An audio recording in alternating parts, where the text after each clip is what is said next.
Jitta awareness.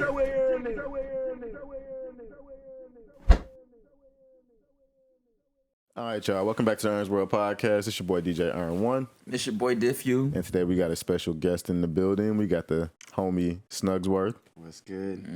The one and only, man. Yeah, glad to have you here, man. Yeah, thank you. Appreciate you pulling up on us. Hell yeah. I'm happy to be here, man. I'll be watching y'all shit. It's one of my favorite probably my favorite podcasts out the city, because ain't really many. Shit, appreciate you, man. That means a lot, to be honest with you, man. No cap, This is episode 40. The big photo. Let's go. The big Congrats. photo. So you made that a milestone. Yeah. Not only that, but we all are hitting a milestone right now because we at 96 subscribers. Nice. And what I say, a few episodes, I say we hitting that 100 subscribers before the 50th episode. Yeah, we man, at 96. So we honestly just started promoting this podcast like a couple weeks ago. Yeah. For the most part, okay. for real. Yeah, for And we've sure. already gained like maybe 20 plus subscribers within that week. go. So I mean, that's how you know you're doing good work. Man, we're so trying- we want we're to trying appreciate keep it up, everybody. continue to enhance the production quality for y'all out there. Yeah. Give y'all something to engage with. Yes, sir. Most definitely, man. Before we get started though, man, like, how's everybody doing, man? Like, I mean, shit. How's your Friday? Happy Friday. You know what I'm saying? Facts. Happy Friday. For sure. This is the start of a Happy Friday. weekend. First Friday of the new year, for real. Facts. Oh, true. Yeah. Yeah. We ain't but like, what, 5 days in? 4 days in? Yeah. Real talk. Yeah, 2024. It's already been a year, too. Facts. It's not even a weekend yet. Already a year. I'm loving it, though. You cool? You good? Yeah, Ain't I'm really much chilling. going on my end. Yeah, man, I ain't do nothing but hit the mall with my girl and buy her lunch and took a nap. Now I'm here. Yeah. I feel that. Nah, I I feel feel it. that. Chill Normal day. Friday stuff. Chill Friday, yeah. Yeah, no, I mean, my game plan today was just get the registration on my car updated, but every time I go into the DMV, they always hit me with the, we're full. I'm like, What you mean Alright. that fool? What? The like registration? basically, like the DMV is to capacity, basically. They're not taking any more people in at Yeah. that moment because they're not going to be able to get to them. Yep. It's like no point in having you sit in the So lobby you riding waiting around with no registration? I mean, right now, I have my registration. It's just not valid right now. Yeah, for It's sure. not up to date, Yeah. if that makes sense. Like you got to renew it. Yeah, it's got to get a new sticker. That's what I'm saying. Yeah. So, I mean, I have all my information. I just don't have the sticker. Sticker's not current. It's He's expired. like, Yeah. he's like, bro, don't But get pulled over. if I were to get pulled over, all the information would still match me. So it's like, Nah, for sure. I feel that. Yeah. Okay. it's like the worst that would happen. You're like, I did do The it. worst that would happen, knock on wood, is they would give me a Real. ticket for like not having my registration up to date. You straight. We in Portland. They don't. They I probably mean, scared to pull people over. They be pulling people over still for bullshit while the other dudes tweaking off aluminum. But at the end of the day, like, it is what it is. Like, this is the Wild Wild West out here. It's what it's becoming. I think the whole West Coast is damn near the Wild Wild West compared to where we from. But then again, I could be tripping. Nah, you right about that, bro. I mean, like, You a Portland native or no? No, I'm from Houston, Texas. yeah, I was about to say, I don't think you're from here. Yeah. Like, where's say? Well, I was about to ask you where you're from, but Yeah, Houston. Okay, that makes from sense. Houston, Texas, man. So Because you did mention Texas earlier. Everybody in briefly. Houston, if they don't got a gun, they homie got a gun, or they daddy, or they sister, mom. I mean, it's somebody for got sure. one. Every house probably Some got Texas a gun. shit. And you, right now, you don't need a license to have a gun in Texas. Whoa, So what? that's the Wild Wild West. Like, Okay, wow. Yeah, they okay. slanging. That's crazy. They slanging with Has that ease. always been like that? Nah, it's like a new law. It's a new Wow. law. I mean, they did something like that similar. They did forgot. something similar to that in Tennessee not too long ago, where like Yeah. you can just kind of open carry and just have whatever type of gun you want on you without it being registered. Why though? That's kind of crazy. And I try and tell people, I'm like, man, certain places in this country they move a little differently with the That gun is true, though. laws, That and just is the true. gunplay, Yeah, the I'm gunplay in not- general. Like you I'm might, not gonna be real. I'd rather be caught with it than without it. How So did- I yeah. support it. I'm like, because True. when I go to Texas, I want to be able to hold a piece.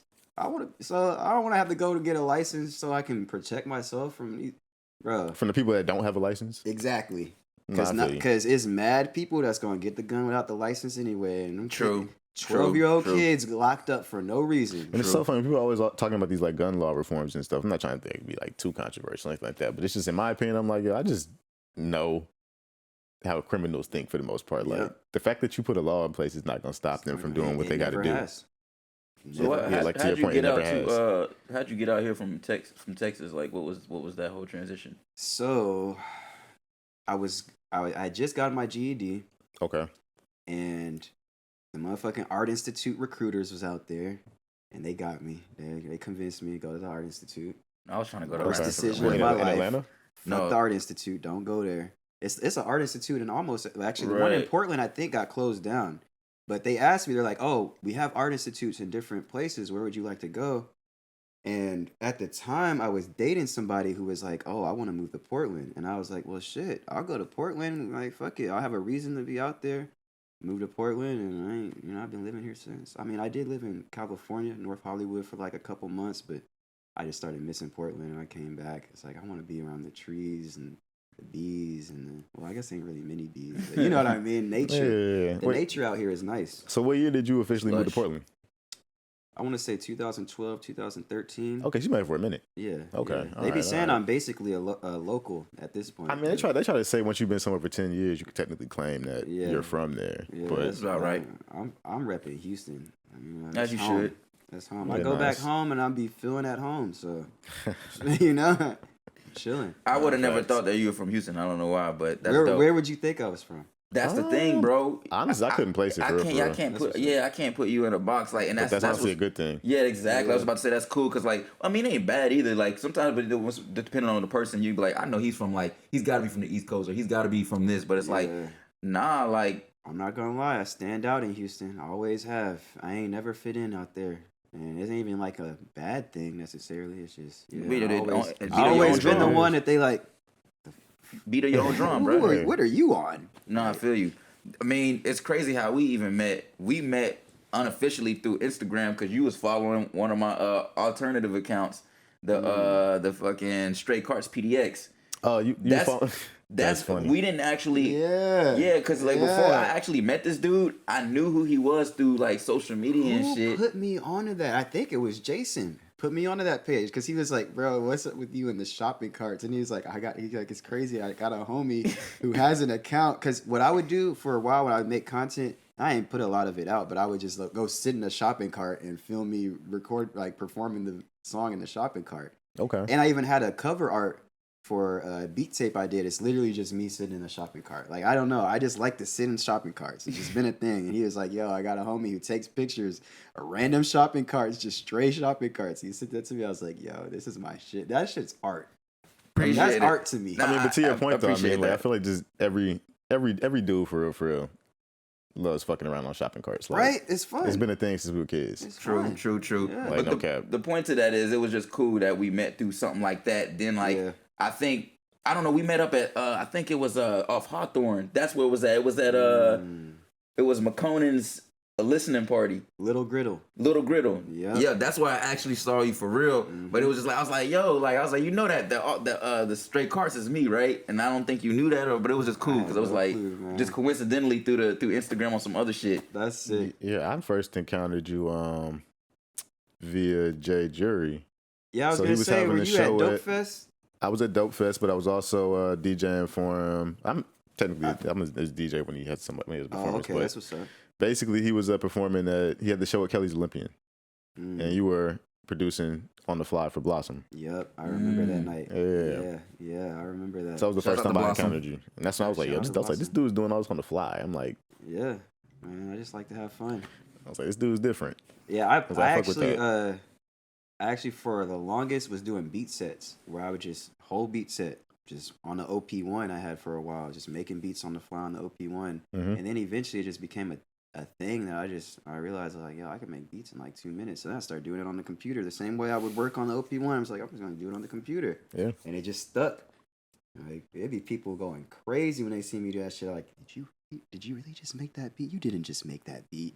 That was a pre-made beat. Like, no, I made that, bro. Get off my nuts. I can vouch. He can vouch. I've seen it with my own eyes. On the fly, man. I'm really like that. You know, so, like, the worst music producer in Portland. I say that because I'm the worst because it probably hurts how cold I am at that shit. Oh, I was like, hold up. I was like, wait a minute, what? As a creative, how much does Portland influence your process? And I don't know if that's like a. What do you mean by that? Well, because like for me, environment is a big deal. Like I know how like, you know, an environment can definitely create like a vibe. Like for example, some people like I'm the type of person.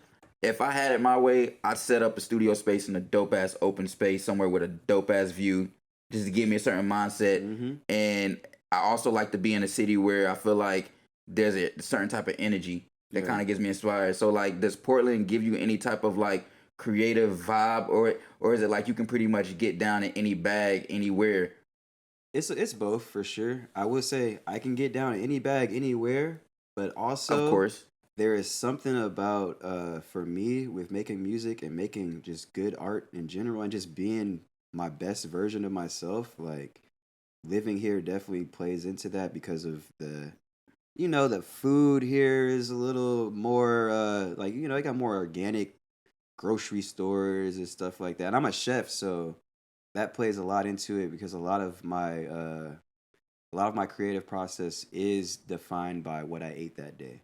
Okay. Like if I ate McDonald's, like right now, I'm not gonna lie to you, my stomach, I got the bubble guts. Like I drank enough alcohol last night to give a small child alcohol poisoning. Then before I went to sleep, ate 2 McDonald's double cheeseburgers and a 6-piece McNugget.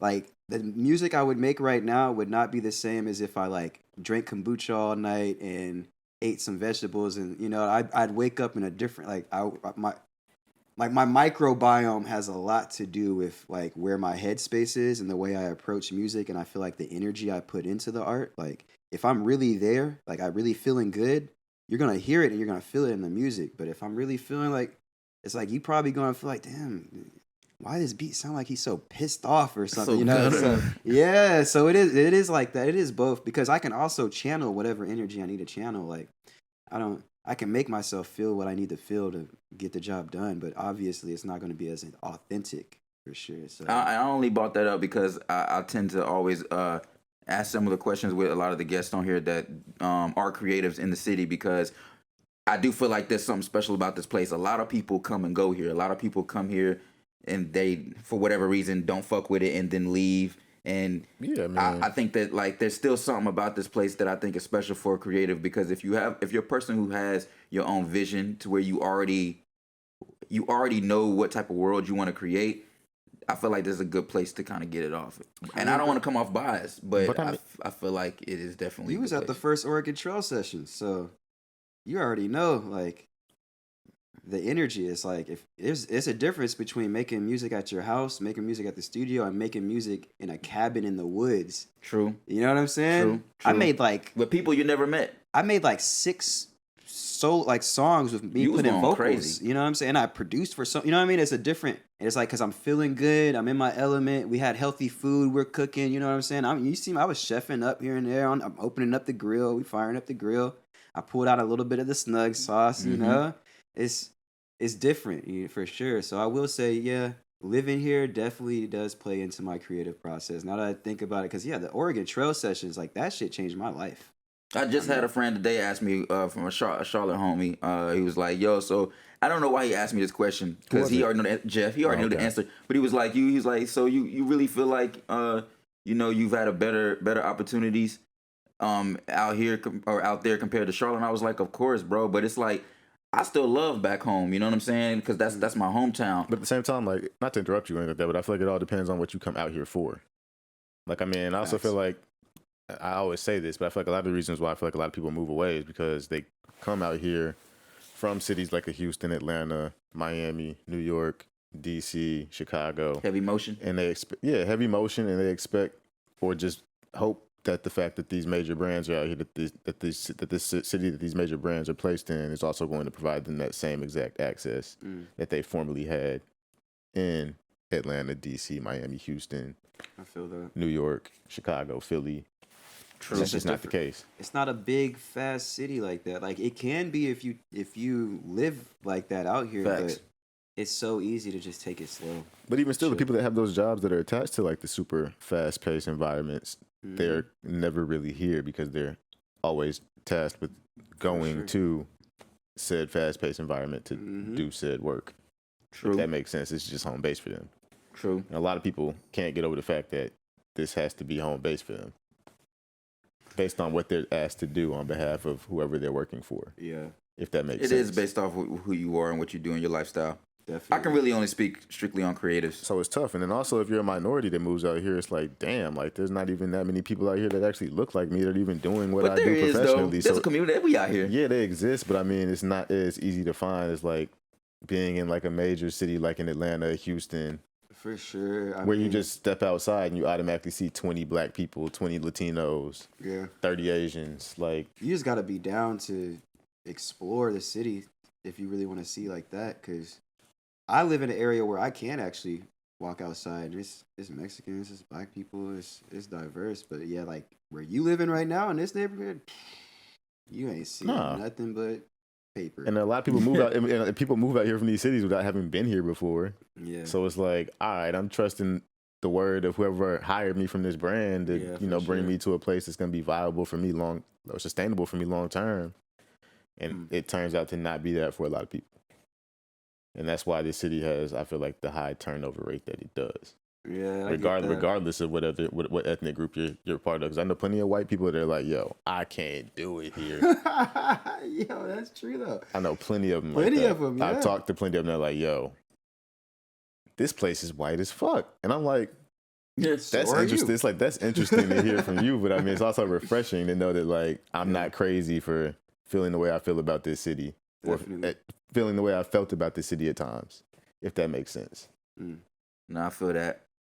I kind of actually, I ain't gonna lie, not to switch subjects, but I do want to kind of touch up on some shit that we had just talked about last episode because y'all brought it up. You brought it up and reminded me. Who, me? Well, I think both of y'all, but the Boondocks shit. Oh, yeah. How many episodes ago was that? It's episode 33, so Olivia.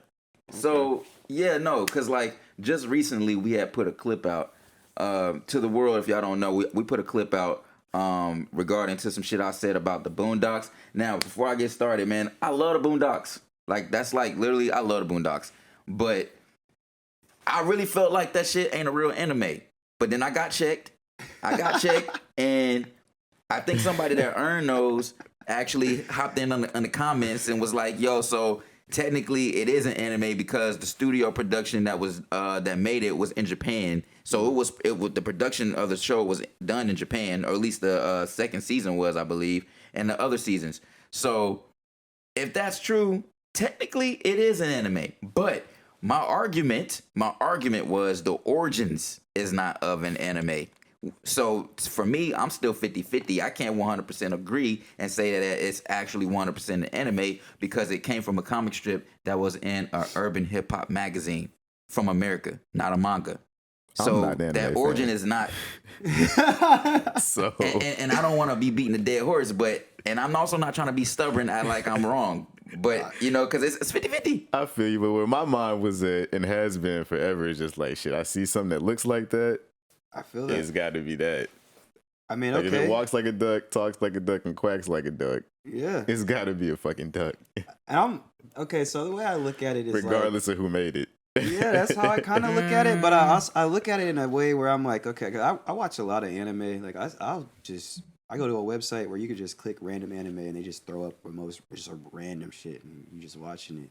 So I really fuck with anime, but I'm realizing we're in a time now where it's like we can't really confine things to rules like that anymore, because nowadays it's like anybody can make anime. You can go on AI and be like, I want anime art, and you got anime like that. So it's like at the end of the day, it's like the same way of being like, okay, is AI art actually art? Like, art was supposed to be about a human making it. And I guess in a way you can be like, okay, well, we're collaborating with the AI. But at the end of the day, it's like, well, then you could say the same thing about anime. It's like you're adopting a style. Like, I look at it like this, like with hip hop. So not many people grew up listening to hip hop who make hip hop.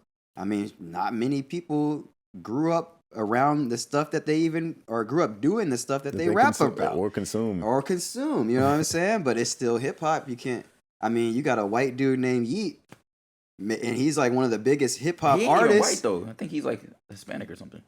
He's like Romanian or something like that, bro. His skin is white. Look at him, you see his skin is white. A white person. Okay, visually. You know what's crazy? My homie Bird Bennett. We were just talking about him.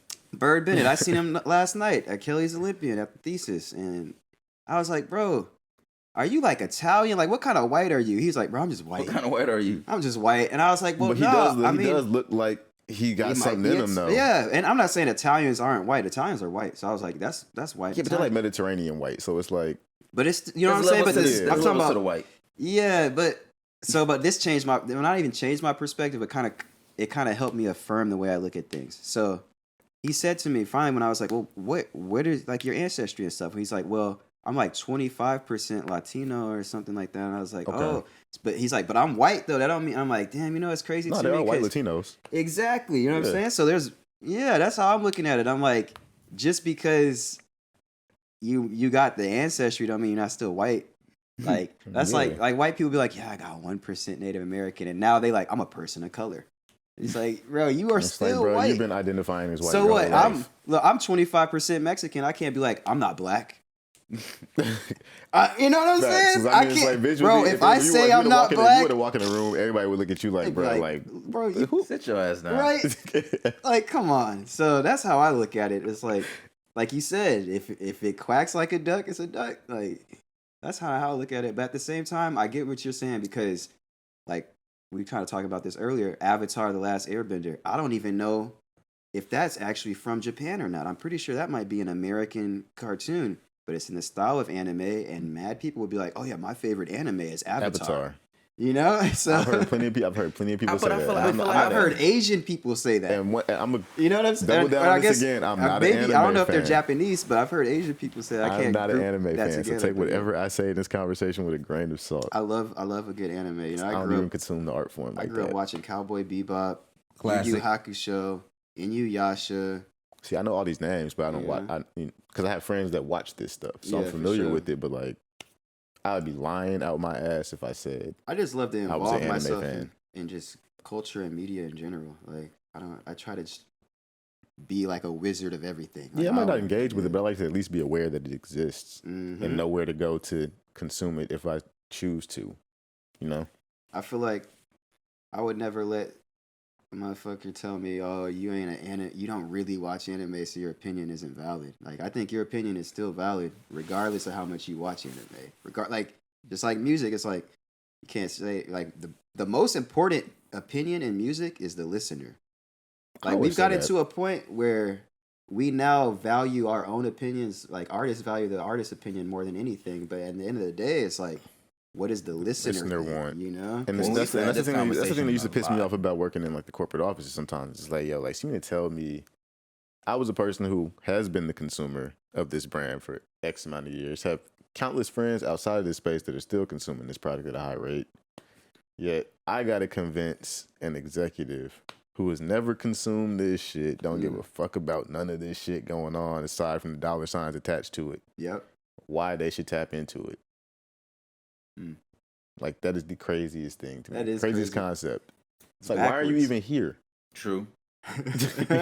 You don't even understand. You don't even understand. You don't even at the base. You don't even at the base. Well, I'm not gonna say how'd you get into this position because I kind of get how they did, but it's just like at a base level, it's like you don't even understand who you're talking to or who we're trying to talk to, and you're giving me pushback. The person who was the person that you're trying to talk to still is the person you're trying to talk to, and still has connections to the people you're trying to talk to. Right. That's real. It makes no sense. I mean, the game is fucked up, man. And they try to base everything off of like old let me not say old archaic, but like numbers that are based on previous interactions and stuff like that. It's like, yeah, we're trying to move forward. So it's like at a certain point, this old data doesn't necessarily serve us when we're trying to go into uncharted territory. It might at certain times, but if you're really trying to push the needle and move things forward, he just said it. And that's how I feel about risks. That's how I feel about anime. It's and like, trust your intuition and just go in the direction that you feel is right. It might not be right, but at the same time, take the information you get from that. I'm hit the drawing board and then revamp the plan.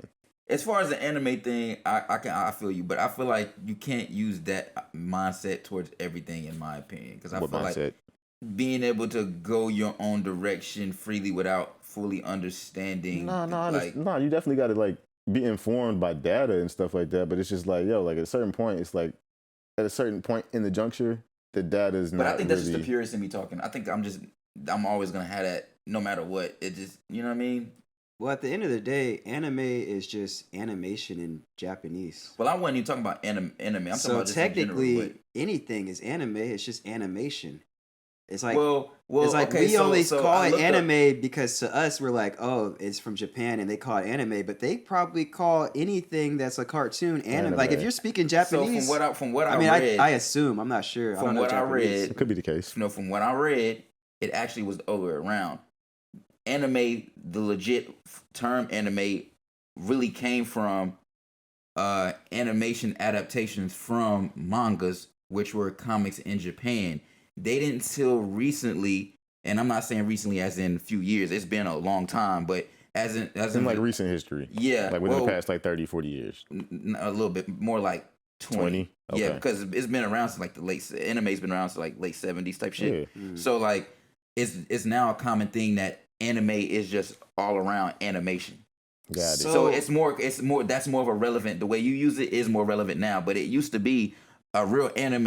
Its origins came from a Japanese comic book, which is a manga. So it's from Japan and it comes from a Japanese comic. That's how the animes was even created. So what do they call cartoons from Japan that aren't from manga? Like what if it's just a cartoon? Just the animation. This is just the animation. Okay. So but how like how I do you said- say animation in Japanese? But like I said, nowadays I the never knew that. word That's what I'm anime wondering. the word anime now is like just the umbrella of all of that. Because like I said, I read it and they basically said now anime can just be used as like animation for real. So it's really, that's why I say it's 50-50. Damn, it's depending on who you talk to. No, I'm not even knowledgeable on the. You know what I'm saying? I'm not Japanese, so And I I just, ain't- and I feel exactly, like so none of us you- really can know. You know what I mean? I I don't know need to shit. talk to somebody from Japan to get the real now. I'm, You I'm know what I really mean? Curious now. Tell me why this dude got to meet the maker of Dragon Ball Z and he didn't go. I did not get to meet him. No, he got Don't the say- opportunity Don't and he say didn't go. that. Hold on, wait. Rewind. Like I did not meet him. Rewind. No, I'm saying you got the I opportunity never and met you this didn't- dude. no. Never saw him with my You eyes. got the opportunity and you didn't go, is what I'm saying. Yeah, but you also gotta go with context of like, yo, like I'm 16 in I'm Japan. not gonna let him. I'm not. I'm 16 in Japan. I'm on Okay. a foreign exchange trip, right? I'm also not an anime fan. I don't consume the art. I said I was down to go meet bro, but I don't want to put us going to meet him totally on me, especially when there's another person in this house that's also on this trip. Let me ask them to see if they want to go see bro. I don't care. But if he says he wants to go, I'm being honest. I hate Dragon Ball Z. If he says he wants to go, if he Most says he wants to go, overrated anime of all time. if he says he wants to go, There's we a lot can of go. good animes. Don't get me wrong, but You that's get part what of I'm it. saying, what you're right? saying, If he though. says he wants Yeah. to go, we can go and experience this. But at the same time, like I'm not pressed because I don't even engage with the art form. No, for sure. That's what's crazy though. I was like, dog. No, but we could talk about not it. my type of Dragon Ball cartoon. Z is trash. But if you didn't grow up on it, then I can't be mad at you. Like That's you what I'm can't. saying. I Like can't. 30-year-old me would it's 100% go meet this dude. You had to like that shit, man. You know what I'm 16-year-old me that knows nothing about anime. I'm not I grew up into on it. Dragon Ball Aside Z, from the so. fact that I have friends that watch it, I'm not watching it. So it's Yeah, I like, get yo, that. like, if this dude is an So anime you fan, we can despise go. it? It's like some trash. You like what? Like what? It's Why do the you? What's your worst. beef? So I'm not gonna say it's the worst. I'm gonna say it's the most overhyped anime. It's the overrated anime, most overrated of all time. I mean, in my opinion, though, I don't watch TV shows or movies for fight scenes anyway. So I guess that's where I'm coming from too. It's like, cause for me, it's like, and that's another thing tying into it, is like, yeah, not all anime to me is just good because it's anime. Like, yeah, I watch anime, but I like specific genres of movies and film in general. So if the anime doesn't align with the type of films and TV shows I like to watch, then to me, I'm like, why would I even watch that watching shit, it? you know? None of the stuff. Yeah, none of the storylines really lined up with the stuff I like to Bro, engage with either. The So I'm Dragon like, Ball Z storylines is so convoluted, and the episodes are dragged on for like the story will be dragged on for 6 episodes type shit. Like I'm for sure I've seen a 6-episode story. It's the same fight for 6 episodes. I'm not watching some drawn dudes fight for 6 episodes, bro. I'm not doing it. Especially, so funny. especially now as a grown ass man, I can't do it. Listening to you talk about Dragon Ball Z reminds me of how I feel about football. see now you see why. See now you see why I was still in the driveway shooting hoops when everybody was like inside Yeah, I running to watch Dragon Ball Z during the summer Nah, 'cause, vacations. like, and I stuff. look I'm like, down, yo, like- come on now. Okay. Like when I was a kid, I was curious and I was Right here on the interested and I block. watched it, but I can't say It ain't that catchy. I loved it. You know, No, I I was feel just you. watching it because it was on. But when I was a kid, the anime that I really loved, my favorite to this day, still Cowboy Bebop. Yeah, I feel Cowboy Bebop washes Dragon Ball Z. Oh yeah, but like I said, Like, dog, like real so for story. Me, so for me, Dragon Ball Z was more just that's like nostalgia as a kid. I grew up as a kid watching it, but when I really got more into like really watching something and really like anime really didn't really grasp me till I really got older. Like a lot of like when we talking about Samurai Champloo and shit like that. Like I was in high school by the time I was watching that shit. But with Dragon Ball Z, I'm like elementary. I'm You know gonna what be I'm real. saying? I didn't even really like Samurai Shampoo. I like the music. What is That was Samurai what was Shampoo? vibe. That was what was dope. That's though what was made it dope. the hip hop esque like You're about to have me over here on this phone looking shit up. Yeah. Samurai Shampoo, and it was like one season, wasn't it? It was like one I season. think so. Something like that. Yeah. Yo, Samurai, it's classic. I fuck with Samurai Shampoo. That was a vibe. The intro music was just I think for wasn't me wasn't it that's all it Nujabes that was. produced it? Am I I tripping? think so. Might have been. Rest in peace, Nujabes. Yeah.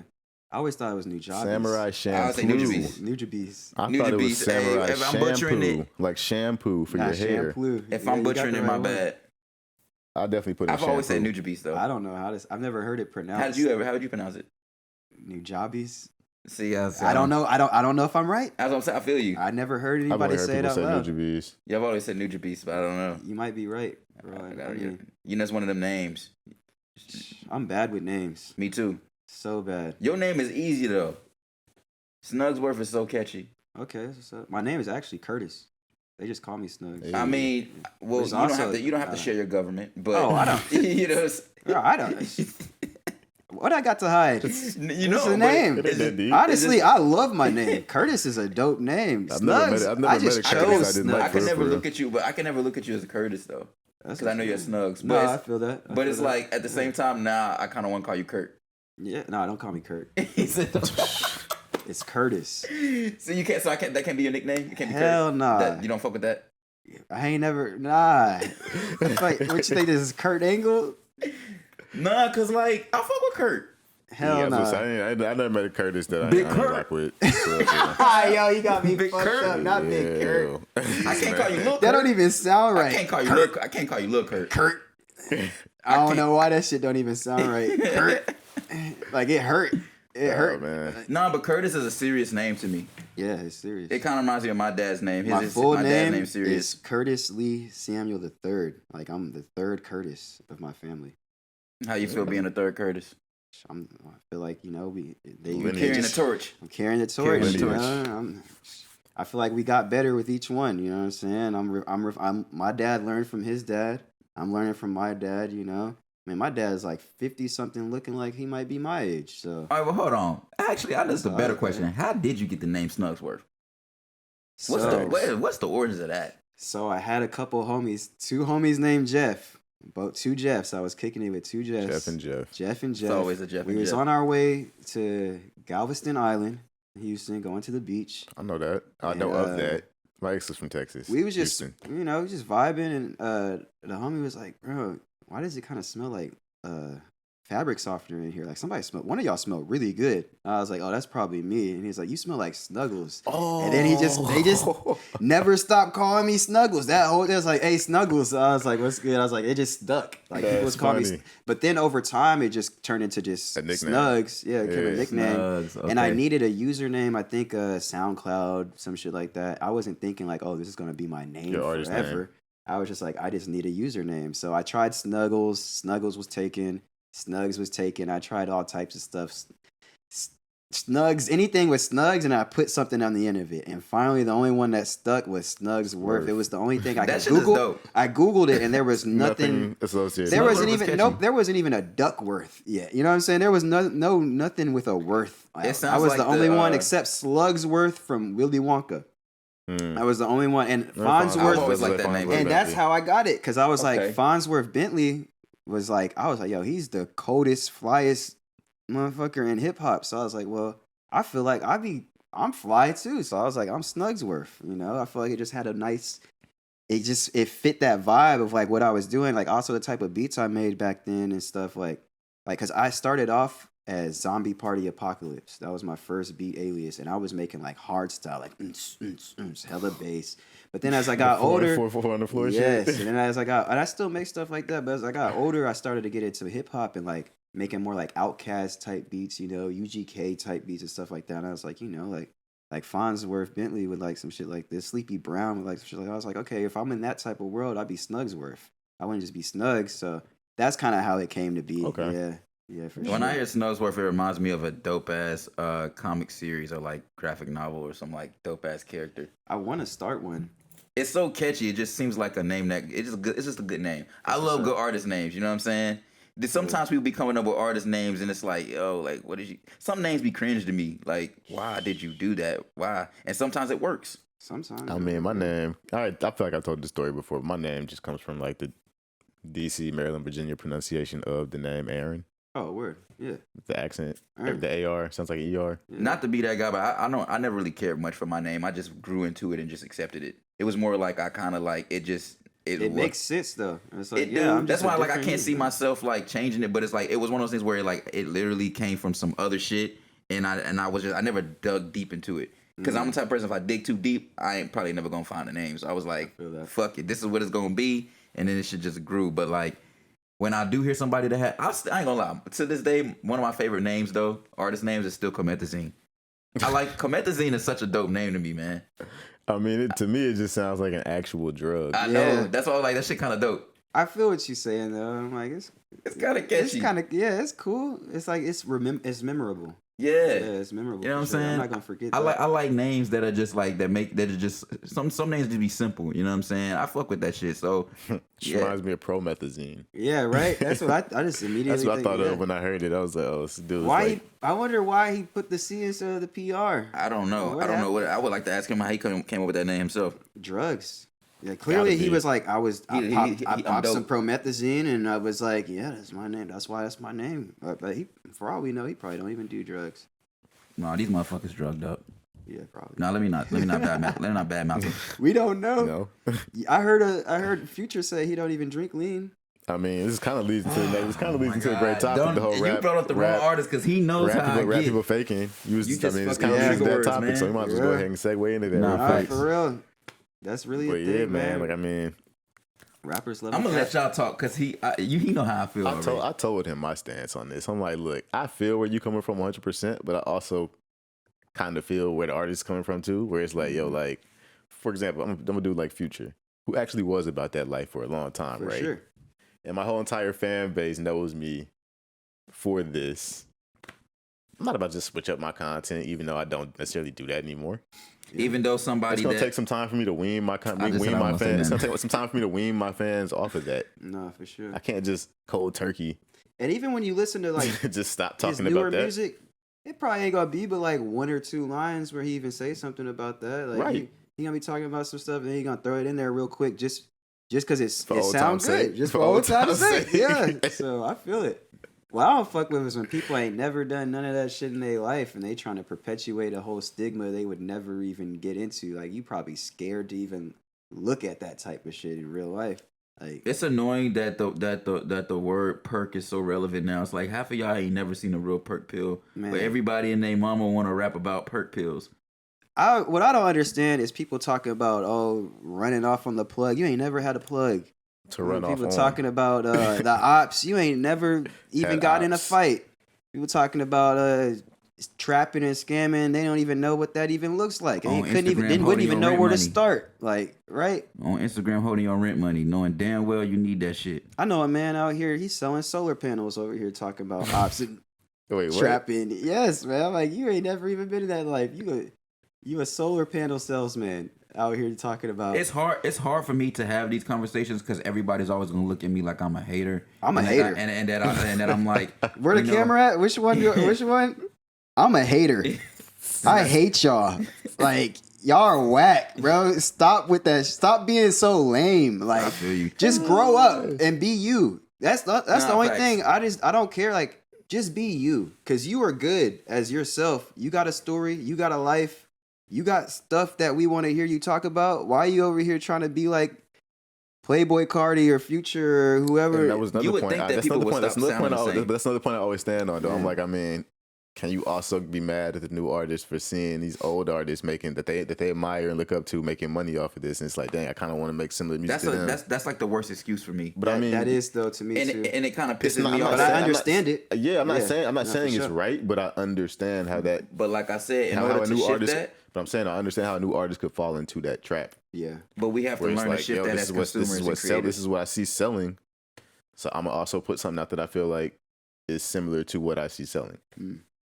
For sure. I That's just it's hard. It's hard to talk about. I ain't gonna lie, but I mean- I'm always standing on business though when it comes to it because I know that I'm pushing the message that's for the greater cause, and so as long as it's like preserving the youth, which is what we talked about, that's literally what it should be about. Like, and I ain't trying to, and I'm not saying I'm not perfect. I'm not saying not to have fun and not to turn up and shit, but I just hate that how like society we literally love to turn a blind eye to like kids literally being influenced by dumb shit, and then all we care about is like the beats cool, the beats this and that. Why can't we be real be real about it too and acknowledge that we also consume low vibrational bullshit that is pretty bad? Like I'm not gonna sit here and justify it. I just know how to balance it. Like I made with the analogy before. We love cheeseburgers, but you can't eat it every day. So it's like I like that shit, but I don't know if it's because I'm getting older.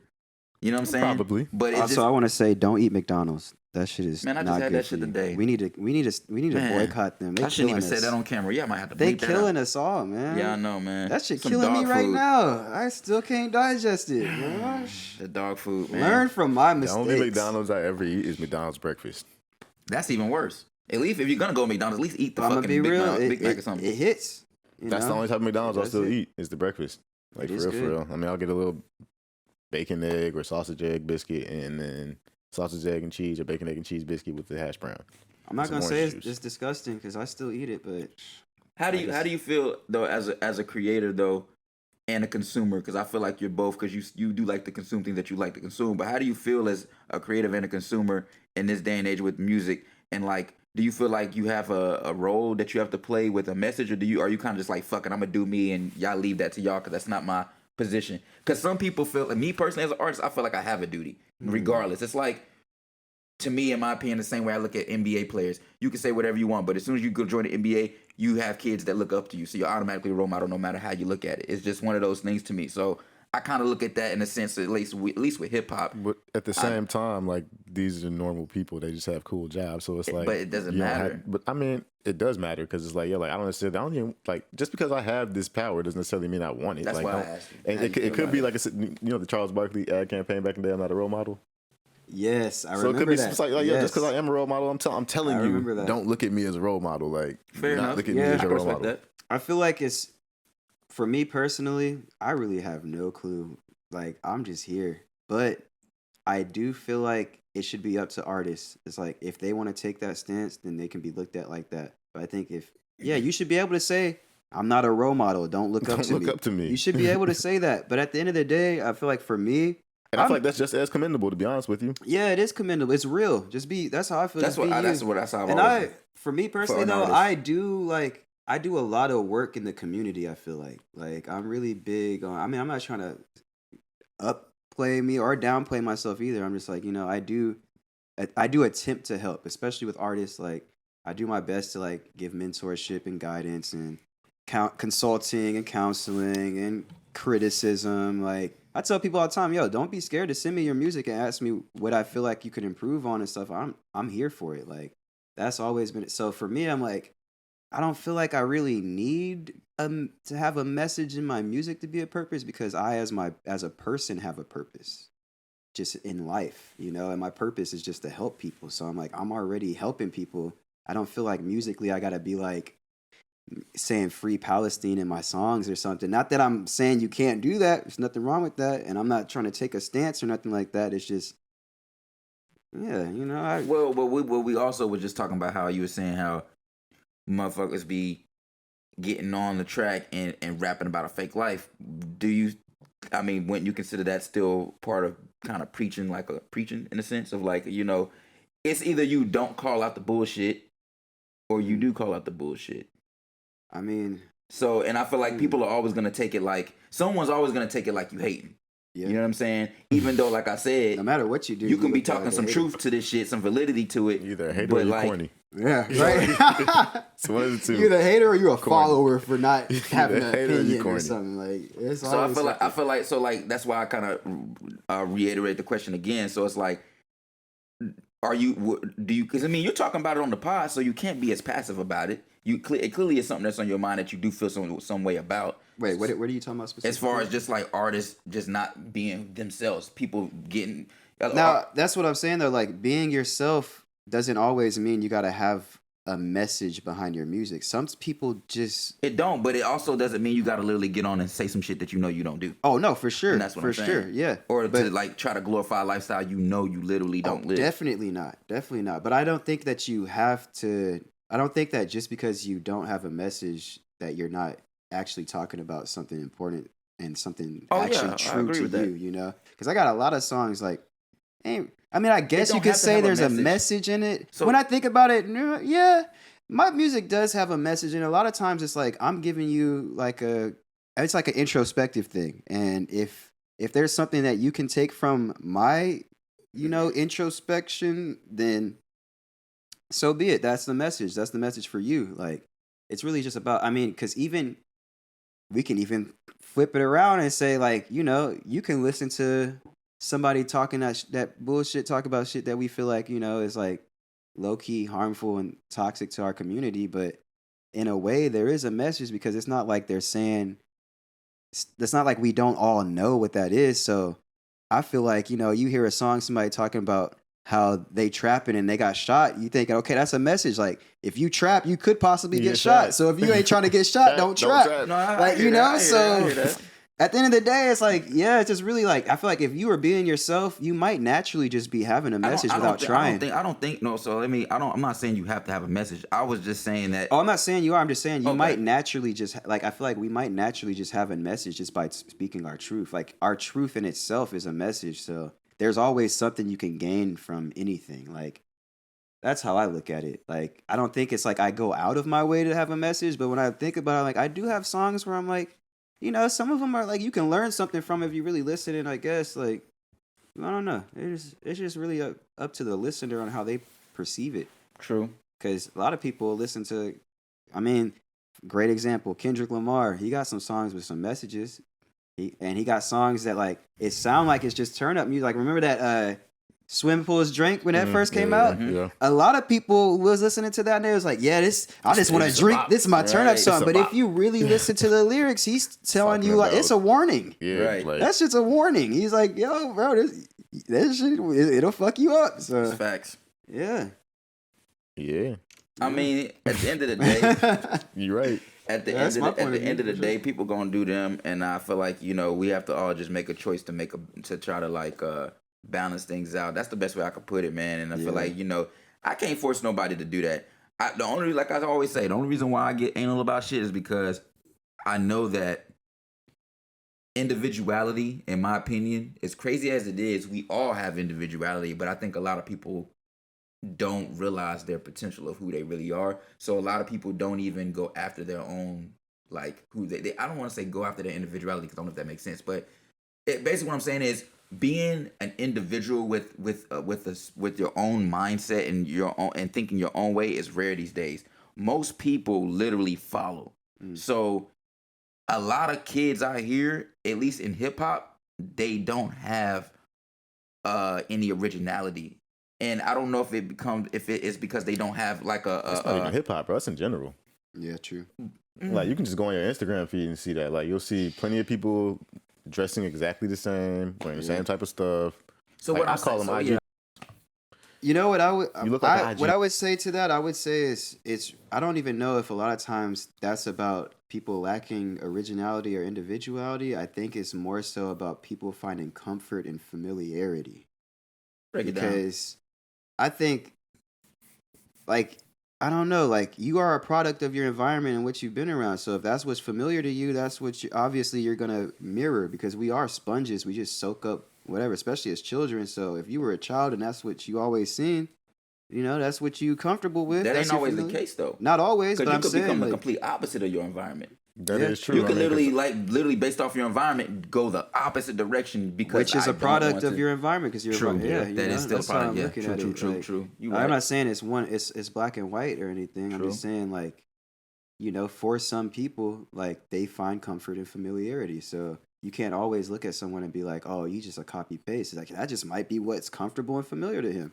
I mean, you got on Nikes right now. But don't you think that's you know what I'm saying? Why do you wear Nike shoes? Because other people wear them and people tell you they're good shoes. You don't wear them because you discovered Nike on your own as an original individual who was like, I want to wear Nike because it's my shit. That's brand that I found. No, I'm asking you a question though. Why are you wearing Nike shoes? Like, I wear these because I fuck with them. Why do you fuck with them? I just like the way they look. Or where did you find them though? Or how did you discover Nike shoes? Like, how did I discover Nike shoes? Yeah. That's such a weird question. That's like, I don't know. Nike's been around us before we were born. So I mean, that's my point. It's been around us. His question is like, what made you pick Nike? But I don't like every Nike shoe though. This is true. You don't really wear a lot of Nike. No, for sure. And he knows how I feel. I'm not saying you. I don't assume that either. It's a better question for me than it is for him. But I see where you're going. But you get my point, though. Yeah, you get my point. I get your drift. I get your drift. It's like, yo, I'm wearing skinny jeans right now. But this the thing, though. You don't think that? But I wear all kinds of pants. But you don't think that fucks up the game a little bit? You don't think that oversaturates the game? And it's so weird to say that because I want people to have fun and just figure it out and experiment. But at the same time, it's like, again, from my perspective, I don't see a lot of individuality, especially with certain things with music related to hip hop. I'm gonna just strictly stay in hip hop. Okay, we're staying on music. I'm gonna stay in hip hop, right. Because again, when you have kids that only like we were just talking about the little RT shit. It's like out of all the things that kid could talk about, y'all want him to talk about getting head and shooting people. He ain't even old enough to drive yet. Like, why is that? For me, it was just like of all ways to associate him with like music and stuff and making money off music. I'm like, why not just give him a camera or something like that and have him be like a youngest director, or just have him be able to make some music and talk. It's like why does it have to be the representation? Where it's just like there's so much more, and it's like every kid that I know, that's the majority of kids that get into rap. There are a lot of kids that this was funny. The only kids that end up going the opposite way, I noticed, are the kids that actually care about hip hop. Like those are the kids that study and go back and check out shit. I've noticed that. The kids that don't really care, and it is kind of the truth, they don't really necessarily know a whole lot about hip hop, or just they don't really care. They may just be in it strictly for the money. You know what I'm saying? Or because I know people right now that are literally like use rap as a way to make the image look cool. But it's like, and I guess I'm not mad at it, but it's like, is that really worth it? Is that really, what do you really get out of that at the end of the day? Because you're putting out music, but all that shit seems like a vanity play to me. Am I wrong? Wait, what you mean? Elaborate. Because it's like you're making music, but you're not really making music for the music. You're making music just for the money. Well, to have it, it's not even about the money because motherfuckers ain't even making money. For the music and the they're not even making money. They believe they can. They're trying to look like they have money for the clout. The social because we've been sold that, like, in order to you even talked about it with me off camera where you talked about, and there is to an extent, being a musician and an artist, there is an image to it. But we've been sold that in hip hop, in order to be taken serious, you got to look like, you got to play the part, you got to have some chains on and this and that. That's not true.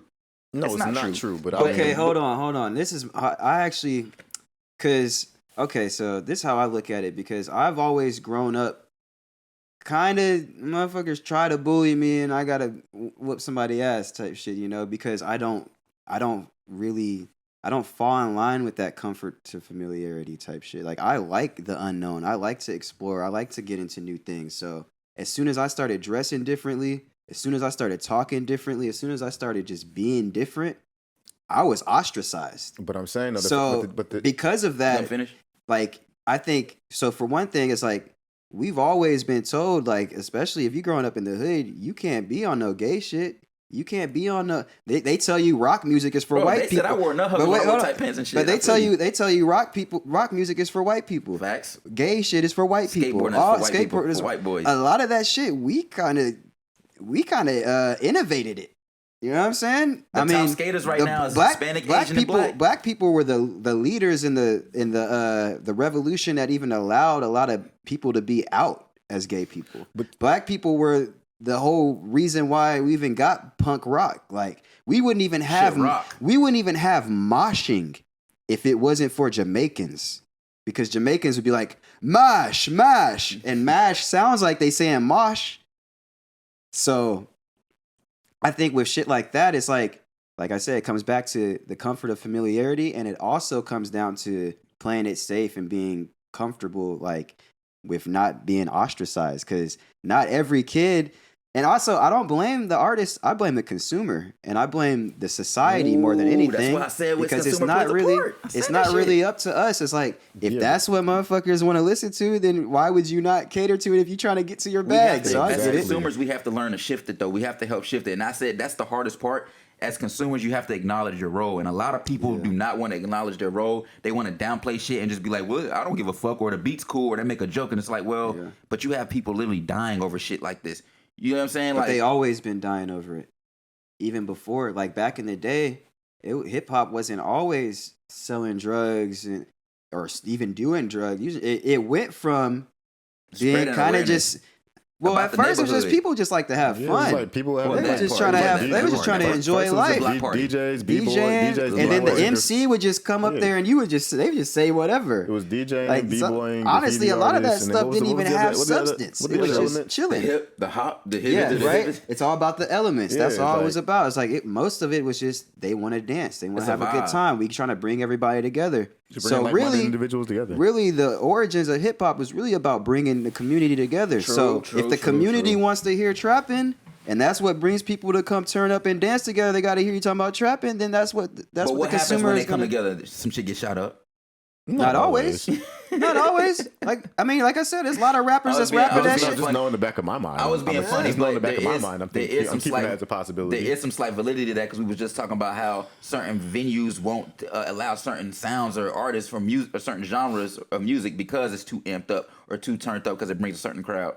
So that especially in Oregon, Portland, Oregon, these punk rock kids is doing ketamine and overdosing and stuff. Punk rock isn't looked at like that. It's like the same shit. You know what I'm saying? It's just, and it's like, yo, that when black people was making punk back, like great example, Bad Brains. Mm-hmm. Aren't they sober?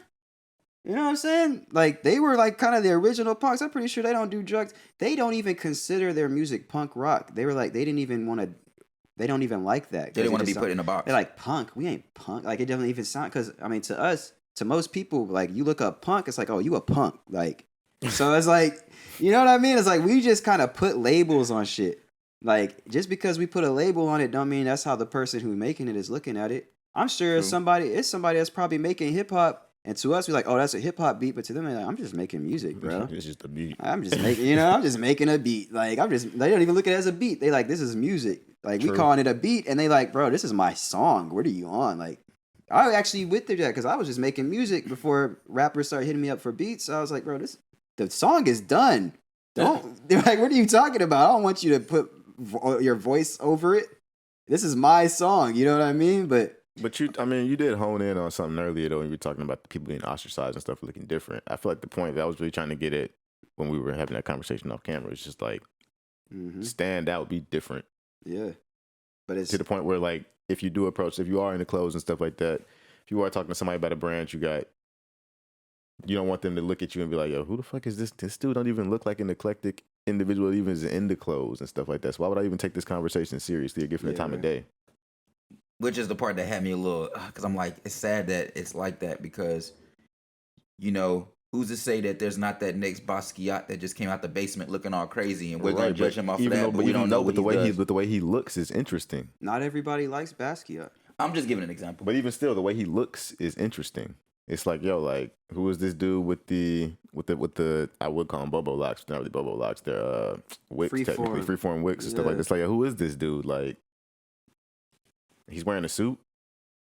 Yeah, I mean, and he makes art. His life. True. You know? That's different. He's just a black kid. I don't ever see anybody that looks parents weren't dirt poor. Yeah, but this is like, I never seen anybody that looks like him wear a suit. Like, so off top, like, I'm kind of curious to hear his story and hear him out. Like, well, our society tells us it's only one way to be black oftentimes. So when you see somebody being black and comfortable being black and not trying to just be what society tells them they're supposed to be black, it's like, it is interesting. If more people would step into that, then we wouldn't feel like we wouldn't have to be ostracized because it'd be more strength in numbers. You know what I'm I feel saying? like we're But multifaceted.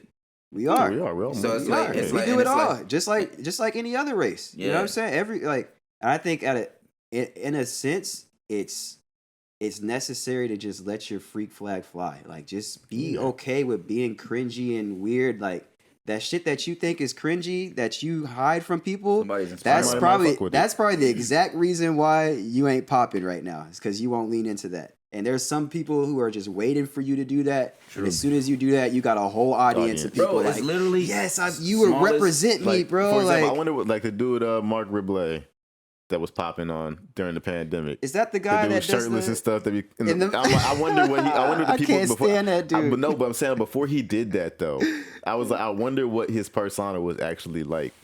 Because they said he said he blew up during the pandemic. So that's literally, he's like, that persona is just literally me just being stuck in the house. So I'm in my robe because I'm just in my house. Like, that was really all that was about. He's like, he actually was a DJ or artist or whatever that would perform, but he couldn't leave anymore. So he was like, fuck it, I got to do it anyway. I'm going to do it at my house. The only place they But I mean, like, what made him channel that persona? Like, that's what I'm saying. I think it's because he's literally just being himself. He's at the house. In the house by himself. Because it's like, fuck it. If we wasn't here, if none of us was here and you was just here alone, you probably in your boxers or something. Nah, that's factual. Exactly. So it's like, he's just like, fuck it, I'm just at home in my boxers.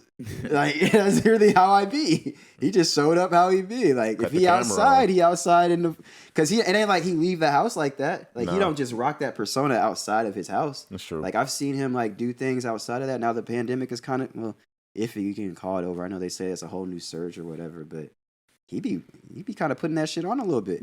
You know what I'm saying? He ain't in the robe no more. He, like, you know, he put on his little shirts, you know, his little pants, his little trousers, and the little motherfucking nice shoes. I've always fucked with him because he's just like, to me, it seems like, you know, you've heard the term dance like nobody's watching. Yes, that's exactly how he is. Kind of what he reminds me of. I love that. I love that he's like that. I just never really was able to get down with the sonics of what he's doing. It's not like, it don't really fall into line with the type of stuff I would listen to. I just think it's funny. But I do, exactly. That's why I'm like, I just think it's funny. That's what draws me, because I'm like, I know this is probably not realistically what, like, he would produce for other people. Yeah, for sure. But it's just funny as hell. He be saying some wild shit. He's be in the crib creating a beat real quick, and he's be... I actually don't even know what y'all talking about. I ain't gonna lie. You seen him, bro? White dude with the mustache, kind of look like V for Vendetta. Yeah. Never mind. I know what you're talking about. Okay, I got you. Yeah. I got you. He's cold. I ain't gonna lie. That boy cold. He's a great producer. Since we on music, man, I want to go ahead and get into the next topic, which is this random ass website that my coworker put me onto. Oh, hell yeah. That pretty much breaks down the whole ecosystem of every genre, and it's being worked on in real time. So basically, you can see every genre known to man and the lineage. And it's pretty cool because, like, me being a music head, I mean, and there's so many genres, it's kind of, I'm gonna be real with you, I'm not a genre dude. I'm not the type of dude that can be like, oh, I know this genre. Like, I know a few genres that I can listen to and tell you what it is, but, like, I'm not like that. I know one person that's really good at that, and Who was that? Dan. Oh. He'd literally be like, oh, this is that genre or whatever. But, like, I've never been that type of guy. I just know what good shit sounds like. And I kind of, sometimes it gets mashed up in the same pocket. Like, I know a lot of times people will put house and all that shit in electronic all together, even though it literally isn't. But the average person a lot of times will put that all in the same category, which I'm not mad at it. I get it. So that's why I like this website, because it breaks it down and separates it. And then it even gives you artists. Like, you could type in an artist and it'll show, like, examples of, like, the artists in that genre. It's pretty complex. I'm not gonna lie. Utility? Where do you see that at? Top left. Oh, right here. I don't know. I can't even click into this. You can zoom in. That. You gotta zoom in. Utility. You gotta zoom in on it. Oh. Okay. Well, let me move this over here so it's not in front of our faces and shit on the screen, because we're, like, technically over here. Oh, religious music counts as utility. Yeah, I was like, what exactly is utility? I don't even know what utility is. You know what I'm saying? Psalms and chants and hymns. Okay, soundtracks military and march Okay, music. so some music you use for, like, you use for things, I guess, is Yeah. what I'm gathering from this, because it's got soundtracks in here, so like film, TV, game, Interesting. play music. That's play interesting music. to me because some Never even knew religious that was a music thing. is soul music, some religious music is classical music, some soundtrack music is trap music, EDM, like, you know what I'm saying? So that's interesting that they got like. I'm surprised the soundtracks doesn't have more lines. That's coming what off I of was it just right about now. to ask. I was about to say, does soundtrack have any lines to it? No, Ah, it's weird. the religious, military, and march, and then entertainment. So the top three, but soundtracks don't, because I guess anything can technically be used for a soundtrack. Yeah, for sure. And then it even goes by year. The one thing I thought was interesting is how at the top there's like basic shit. So pretty This much, shit is crazy. I know, this bro. is insane. It's like it's a crazy. subway Somebody, I was just about to say, it looked like a subway system. map. and that's like whoever came up with this to work on this shit. That's like the time that it takes to do this, which I'm appreciative because there's so many genres, bro. That's crazy. I don't know. Isn't it amazing what we created? What's the earliest year on this thing? See, 1880 over on this side. What was on this side? Still 1880. Okay, so I guess it just goes to 2018 from 1880 to 2019 to 2020. Okay, that makes sense. Not too far back, They're but still getting up there. still, I guess in terms of music, pretty modern. I'm curious of where trap and hip hop and like branches off. Like, So did they talk it's about color like coordinated. plug The and trap is in the stuff? purple, I believe. Their hip hop's Rap. or is Okay. it red? It's one of those. You can click into it, but it's not. You got to zoom in. Yeah, it's weird. You have to zoom in on so it. then why they put that fucking pointer up there like you can click on it? Yeah, right. Like it's a link. Where y'all want to start on this? But zoom in straight to the middle. Yeah, zoom in that motherfucker. Oh, well, it starts with jazz and then native tongue. Okay, yeah, I can see that. You know what though? I thought even reggae was even earlier than that. Huh? Interesting. It Where's is reggae kinda- at? Over here next to it, in the next column over. Cause they was rapping in reggae songs and dance hall. I mean, it's got, and yeah, and it's kind of, it looks like it's kind of well, like let me there's move a this over here dotted so I can line see to this. it. Try to keep everything in the middle of the screen. It's so crazy how this shit It's connects. interesting. West Coast gangster rap. And then you can even read on this shit too. So like it'll show information on it. That's where the. All right, well, I'll let y'all out there do that on your own time, but Yeah, that's a lot. So yeah, the website for those who the people who are listening, this is a website that you can go to that pretty much shows breakbeat. it's like a family tree basically. Can you say that's a family tree? Basically, It's kinda, literally sorta. Yeah. a musical family tree that breaks down every genre that exists right now. And I haven't really dove into it because there's so many genres. It's been hard to really like. It's just so many genres, bro. I don't even know where to start. I mean, what would you be curious about going? Like you can go into jazz and see where jazz went to, and then see how shit went into hip hop and how hip hop went into EDM, and then because like I looked at trap. Trap goes into trap EDM. There's like a whole trap EDM thing, and then that goes into something. I mean, honestly, I'm just curious to know more about the genres of music that I have not been that immersed into. So, like for example, for me, I'd say stuff like maybe country. Well, that shit comes from the blues. Well, yeah, but I'm saying like what are the other lanes within country? Because like for me, country is just country. Zoom in on it. I mean, it's actually rhythm and blues is actually its own. Rhythm and blues is actually its own separate joint, and blues is like 2 away from country. So is folk near country? It's probably within country. Let me see. Bluegrass is in country. And what's the name of this website? So we can tell everybody, by the way, just to Music map info. music map. Music map. I mean, you can see it on my screen. You can see it on screen. It's up here. Bet. That's the URL. To anybody wondering. Yeah, so under country. What the fuck is Bakersfield? That's a genre.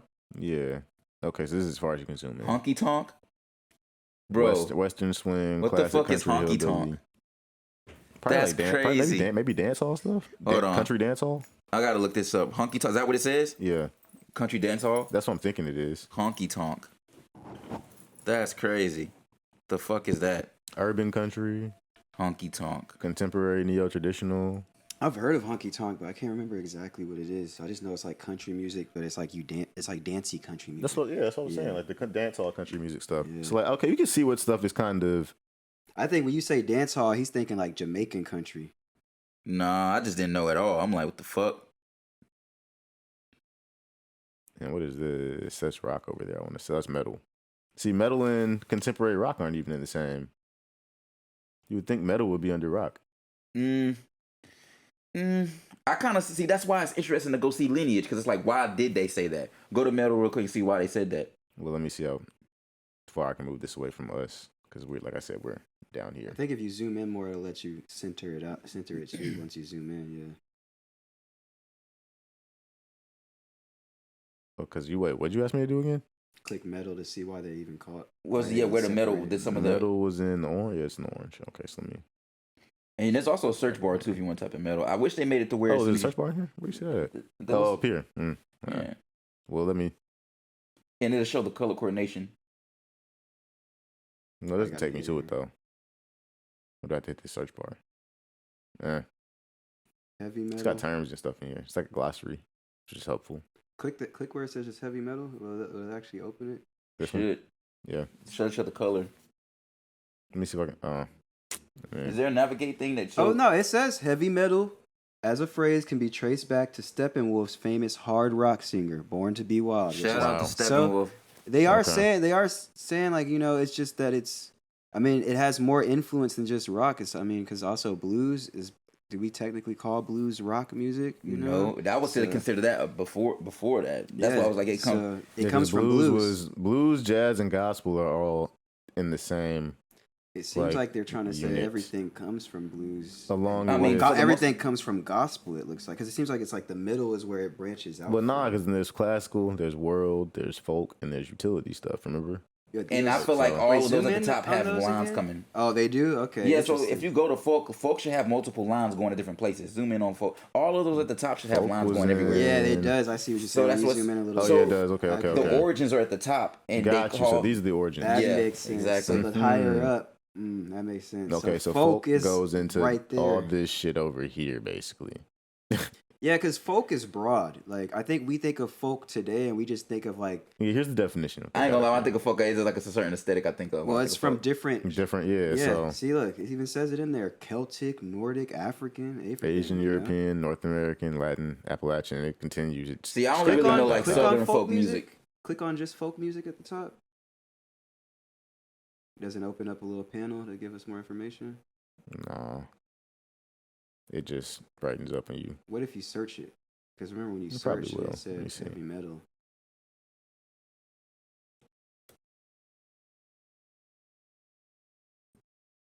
Oh no, I guess it doesn't have its own. They didn't have a panel for folk. I mean, it's one of the origins. Yeah.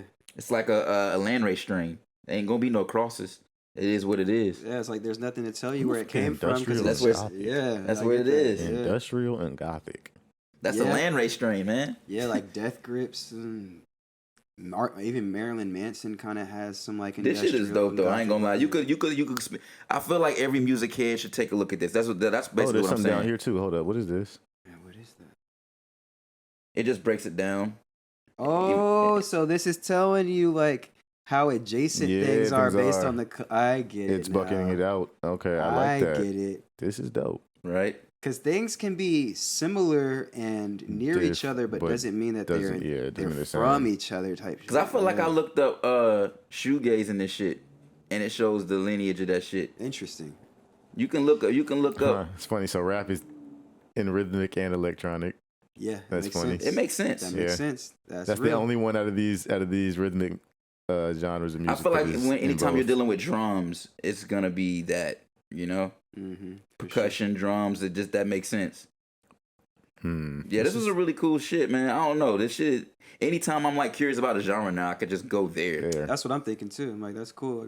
You got everything. Because sometimes there's genres that you be thinking that I'm like, oh, is this what I'm listening to? And that's not really what I'm listening to. There's so many subs, you kind of like, I don't know. And I feel like shit is being created. There's new shit being created. Oh, yeah. Every day. I mean, nowadays you got pitched up shit. That's going to be a genre one day. Yeah, sped up music. Like, that's literally starting to become. So, we already had one. We had Nightcore, where it was basically like you speed it up and you just add a to like any song, and then that's Nightcore, just like that.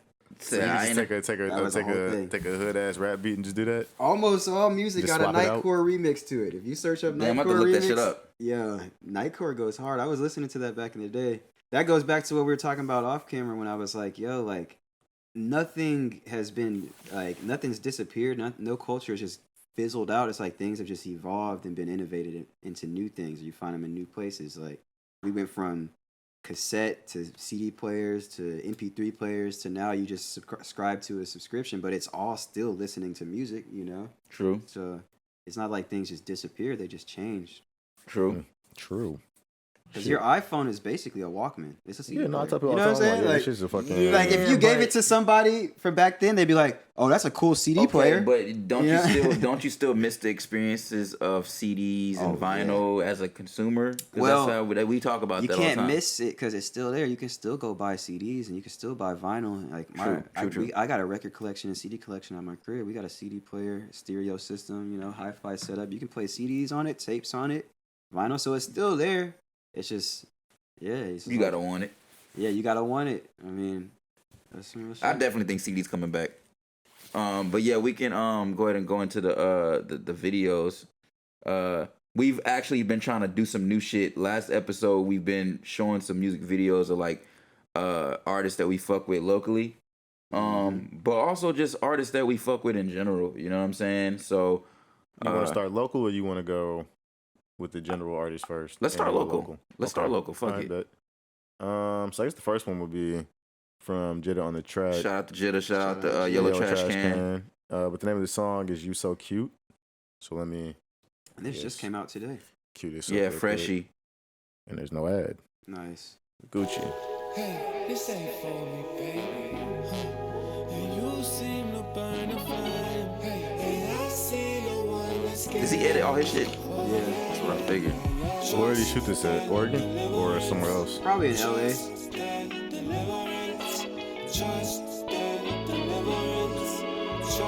This dude always be making all types of random shit too. Like you can't really put him in a box.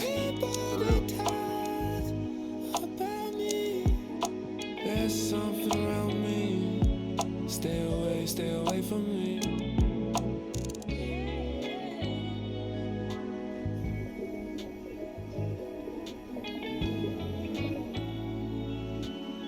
So does he do all like the graphics and stuff too, like the motion artwork and stuff? It's With all the him. like the squid thing? Yeah. He created it's all that? him, yeah. Yeah, that's dope. He's just a general artist. He Right. does everything. Because his graphic design and shit is like his like. He's a painter too. Great paintings. I put that on Grammy. You a lying ass, tricking ass, dumb ass, little ass. Actually, you so cute. Wait, let's just talk about this real quick. Hold on. You so cute. You crashed my V inside a fucking I wasn't even tree. expecting the transition. Right. All my work I read up just last week. I think Yeah, the you Yellow cute Trash Can in the 'cause video, you's a too. eater and you use no teeth. I think you cute cause you's a eater and you use no teeth. This shit hard. All right, this shit go. I wasn't expecting the transition. I mean, I honestly didn't know what to expect. Me neither, but I didn't know it was gonna jump into this. Jitta, Florida boy, so yeah, that's how they rock in Florida. True, he is Florida You so boy. cute when you hate me, wanna make a family. You so cute when you disappeared, went to Miami. You so cute when you block my phone number, do you understand me? She's my eater, she don't use no tape. Toxic She relationships. might eat it. She Yeah, don't use that's her crazy. teeth. That's exactly what it is. You said what? Toxic relationships. She don't Yeah. use no tooth. Ashley, you so cute. Wait, let's just talk about this real quick. Hold on. You so cute. You crashed my V inside a fucking tree. You so cute. You smoked up all my work I read up just last week. I think you cute cause you's a eater and you use no teeth. I think you cute cause you's a eater and you use no teeth. You so Funny cute, for you y'all. crashed Hey, we my should V add this on the inside a chat fucking session. We gotta add this on tree. the I mean, fire, it's, right? gonna be in the jam session because it's on the podcast. Cause you's a eater and you use no teeth. I think you cute cause you's a eater. Cause you's a eater. I think you cute cause you's a eater and you use no teeth. I think you cute cause you's a eater and you use no teeth. I think you cute cause you's a eater and you use no teeth. I think you cute cause you's a eater and you use no teeth. All right. Can't find your TV. Crazy for that, yeah. That was funny. I fuck with it. Yeah, that's my. That was dog. cool because I didn't know where the song was gonna go. I wasn't expecting that. That was dope. I didn't know what to expect either, to be honest with you. I ain't never heard a bad song from Jit ever. That's my boy. Shouts out to He Jitta. going crazy. Shouts out the Yellow Trash Can. Shouts out the Burn Money. Go ahead and shouts out the whole squad, man. Yeah, Fuck it. Shouts out to that's- Jason. That's my team, man. Shit, I love man. them boys. Yeah, for real. Good work. Home Shouts out to team right Sam. there. Sammy, You know what I'm two bitches. saying? You know? Sam. Sammy, two bitches. Yeah, That's but, 2B and some Hennessy. This next track, shout out to Mussalini and Seattle's Key. They were down here not too long ago. When was it?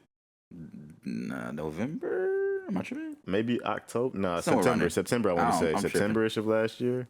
But yeah, they came down for a tour. They brought Ninth Wonder with them, Hell so yeah. that was dope. But yeah, this next song is by Mussalini. It's featuring Seattle's Kid, and it's called Goldie. It's actually a new video, so we're gonna show them some love real quick. All newbies, all freshies. 1, 2. I'm still a player, boo. Real hip hop. You got some new shit coming out with Ninth. Well, I think it might is already out or not. Who, Mussalini or? Yeah, Mussalini and the Ninth shit. I think this is off of that. Right. So it might already be out. If not, they're just teasing this. They're teasing the project with this single. What's that? Ferrari? Corvette. I ain't seen one of them in a minute. Strip had the Hanes, yeah, by the pound. New York was the sound.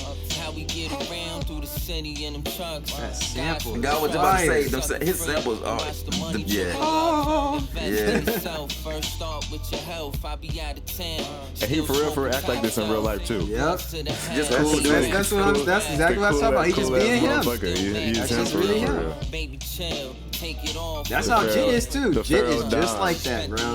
That's really Jit. And shout out to Lil Africa. I seen the t-shirt, the Foxy Brown t-shirt in there. Shout out to the homie John down in LA. I turn my name in the money. I turn my name in the players That's don't hard. phone. Game hella cold. That's Mussalini, he's Made it smooth. out the hole, turn my name in the goal. I turn my name in the money. That's gonna be stuck in my head. I'm about to be bumping this. Y'all just put me on. Yeah,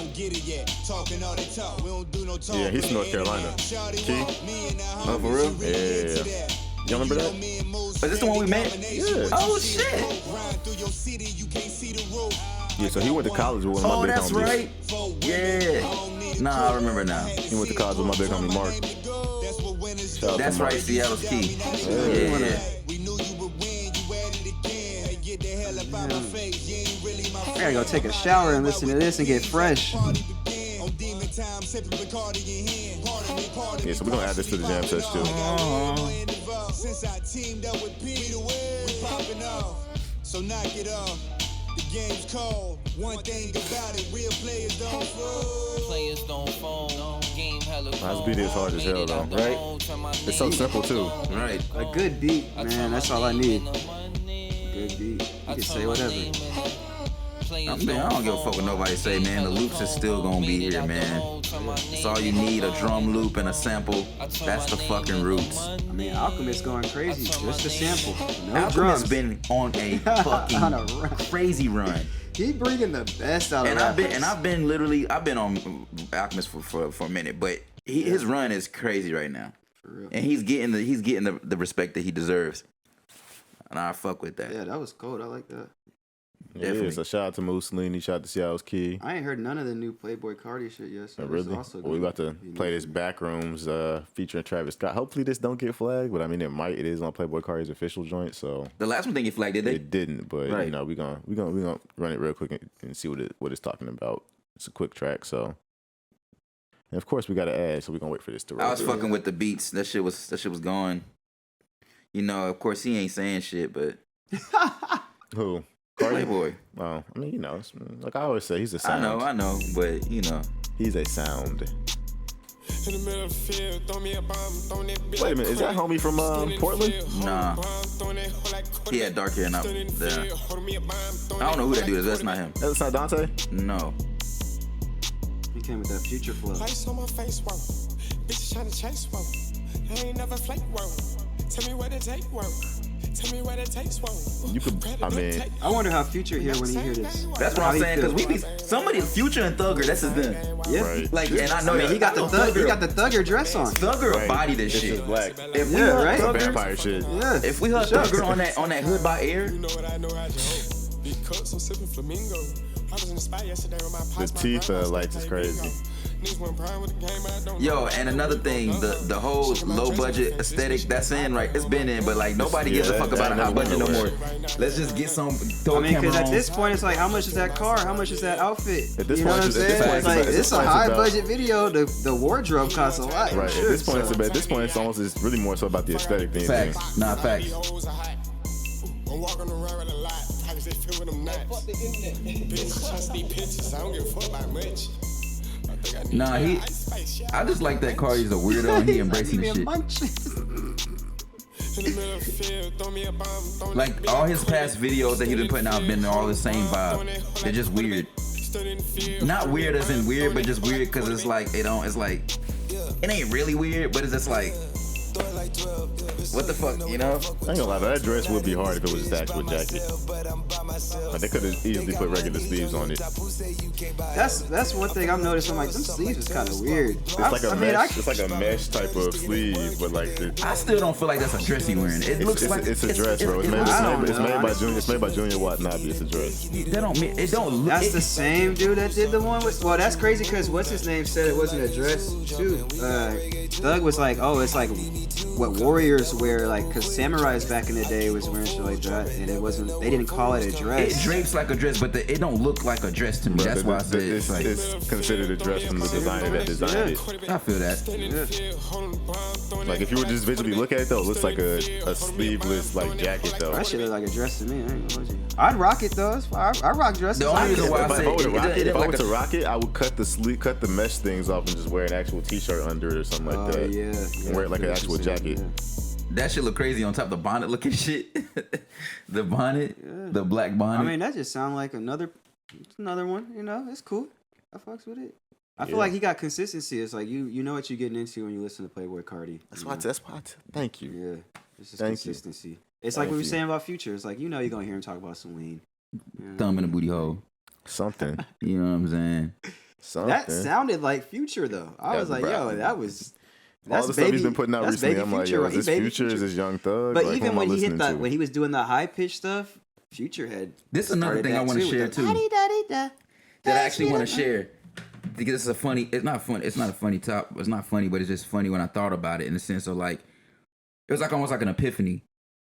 But like, Uzi and Carti are the only artists that I have no problem with saying you sound like Future and Thug. For some reason, it just makes sense.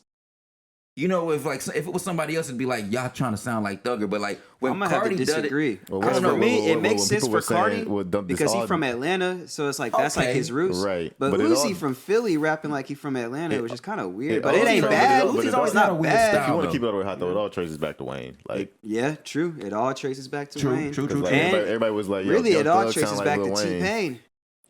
Well, there's some lineages in both. Yeah. It depends on where you're trying to go. Because T-Pain yes. kind of was, he was the one that he changed up Kanye and he changed up Wayne. Yeah, he made both of them get on auto-tune for real. Yep. And that was what changed the game. That changed the whole game right there. It's crazy how certain things like that really do define. Everybody tried to take Wayne's flow and style. And we gotta remember he was the first with a lot of face tats. Like, and everybody was influenced by T-Pain for the auto-tune sound. The face tat thing wasn't as common. Lil Wayne was the first to really like go hard with the face tats for real. Yeah, that I can know of. I think 2 Chainz also always had face tats. But Wayne was kind of like they were working together, sort of. I can't think of earlier than that with face tats. I mean, honestly, it wasn't even just Wayne, baby. Birdman had face tats too. True. He probably had them before Wayne had them. Facts. Oh no, he definitely did. Facts. Yeah. Facts. And I always seen face tats growing up. Like, it just wasn't always on every rapper like it is today. You know? Right. Nah, definitely not. Yeah, for sure. But yeah, do y'all wanna touch on the Katt Williams stuff, or y'all always want to move along through the list? I don't even know nothing about. I want to hear about it. High key, y'all put me on because I don't even know nothing about the Katt Williams thing. I've heard people be like, "Yo, Katt Williams." It's not all that crazy. He was just on Shannon Sharp's show, just kind of speaking his truth as it relates to his journey within the industry and certain things he's dealt with on his way to the top and on his decline. I mean, he said a lot of crazy shit, dog. What's the most controversial? I wouldn't say it's crazy, bro, because if you like, I mean, if you've been around the industry or know anything about working in the industry, it sounds like it's all believable shit. The craziest thing that he said, not the typical story, but it's just like all stuff that you could believe would happen, like people taking your jokes. That's not the crazy thing he said was Harvey Weinstein offering to in front of his agency. Oh, I'm not surprised. Not surprised, bro. I'm not surprised, but that's crazy to say. I mean, I'm not. You feel me? Like, you gotta think about it though. Katt Williams ain't never had a filter. He gonna tell you what he gotta say. I know, because he don't gotta answer to nobody. I know. So he's like, fuck it. But it's just like, again, it's just like, damn, like, I don't know. And then he was, I guess you could call it whistleblowing in a sense, but not really. But what is whistleblowing? Remind, because You want the actual definition? Yeah, what is that? All right. Well, I mean, whistleblowing is just basically calling out the bullshit. Pretty much. Okay. Like if there's somebody Being on the inside calling out the bullshit. somebody's in the industry doing some fuck shit that's not right, I'm gonna let the world know, I'm gonna expose him, like this person's a... Here we go. Here's the definition of whistleblowing. Whistleblowing is the activity of a person, often an employee, revealing information about an activity within a private or public organization that is deemed illegal, immoral, illicit, unsafe, or fraudulent. Whistleblowers can use a variety of internal or external channels to communicate information or allegations. Okay. I feel So that. basically somebody is just pulling the curtain back. Yeah, he just exposing the truth. I mean, and he's first week in always been 2024. that's the thing though, is Katt Williams always been a truth speaker for, like, even that's his whole comedy And he style. made jokes just about tells them it like parties it a is. long time ago. Right. True. So it's like He's everything been is joking consistent. about a lot of this stuff from the jump, and he wasn't joking. And so was it's the thing. Chappelle. Yeah, true. And then he brought up, he shed more light on the whole. Yes, I mean, it's a lot of stuff that he said. You got to watch. It's 2 hours. That's the thing. Nobody I'll really, watch it. nobody really ever truly appreciates the truth tellers until they've been removed from said scenario. And it's like, damn, like, we wish we still had people like that around. It's like, what? But y'all it's had still them around, y'all threw them out. It's still tricky though, because as people who are just on the outside looking in, you have to like trust them. Like, we don't really know this man. We just, from a spectator's point, like, oh, I'm gonna ride with him because I'm believing him, and there's nothing wrong with that. But it's just it's still tricky because it's like we just don't know. We want to know the truth because at the end of the day, I ain't no conspiracy theorist. I always say it ain't no conspiracy theory if there's a lot of coincidences all the time, because a coincidence can't. After a while, it ain't a coincidence. Yeah, I feel that. It's like we gotta just start saying just like, yo, it's some shit going on. I may not know what really is going on, but something's going on. Nah, for sure. And I have personal experience, and this ain't even like on some crazy industry shit, but I've personally seen some shit that I thought was crazy and out of pocket on a small scale. And if I saw that on a small scale, I can about imagine what it's like on a bigger scale. Oh yeah. So it gets kind of scary. Especially when you got people with real money and real power involved. Oh, yeah. Like, scary. That shit's crazy. It comes with the territory, man. and it's like some of those people like the fact that you have no filter and would prefer to keep you around because they're around a bunch of yes men and stuff like that. So it's refreshing for them.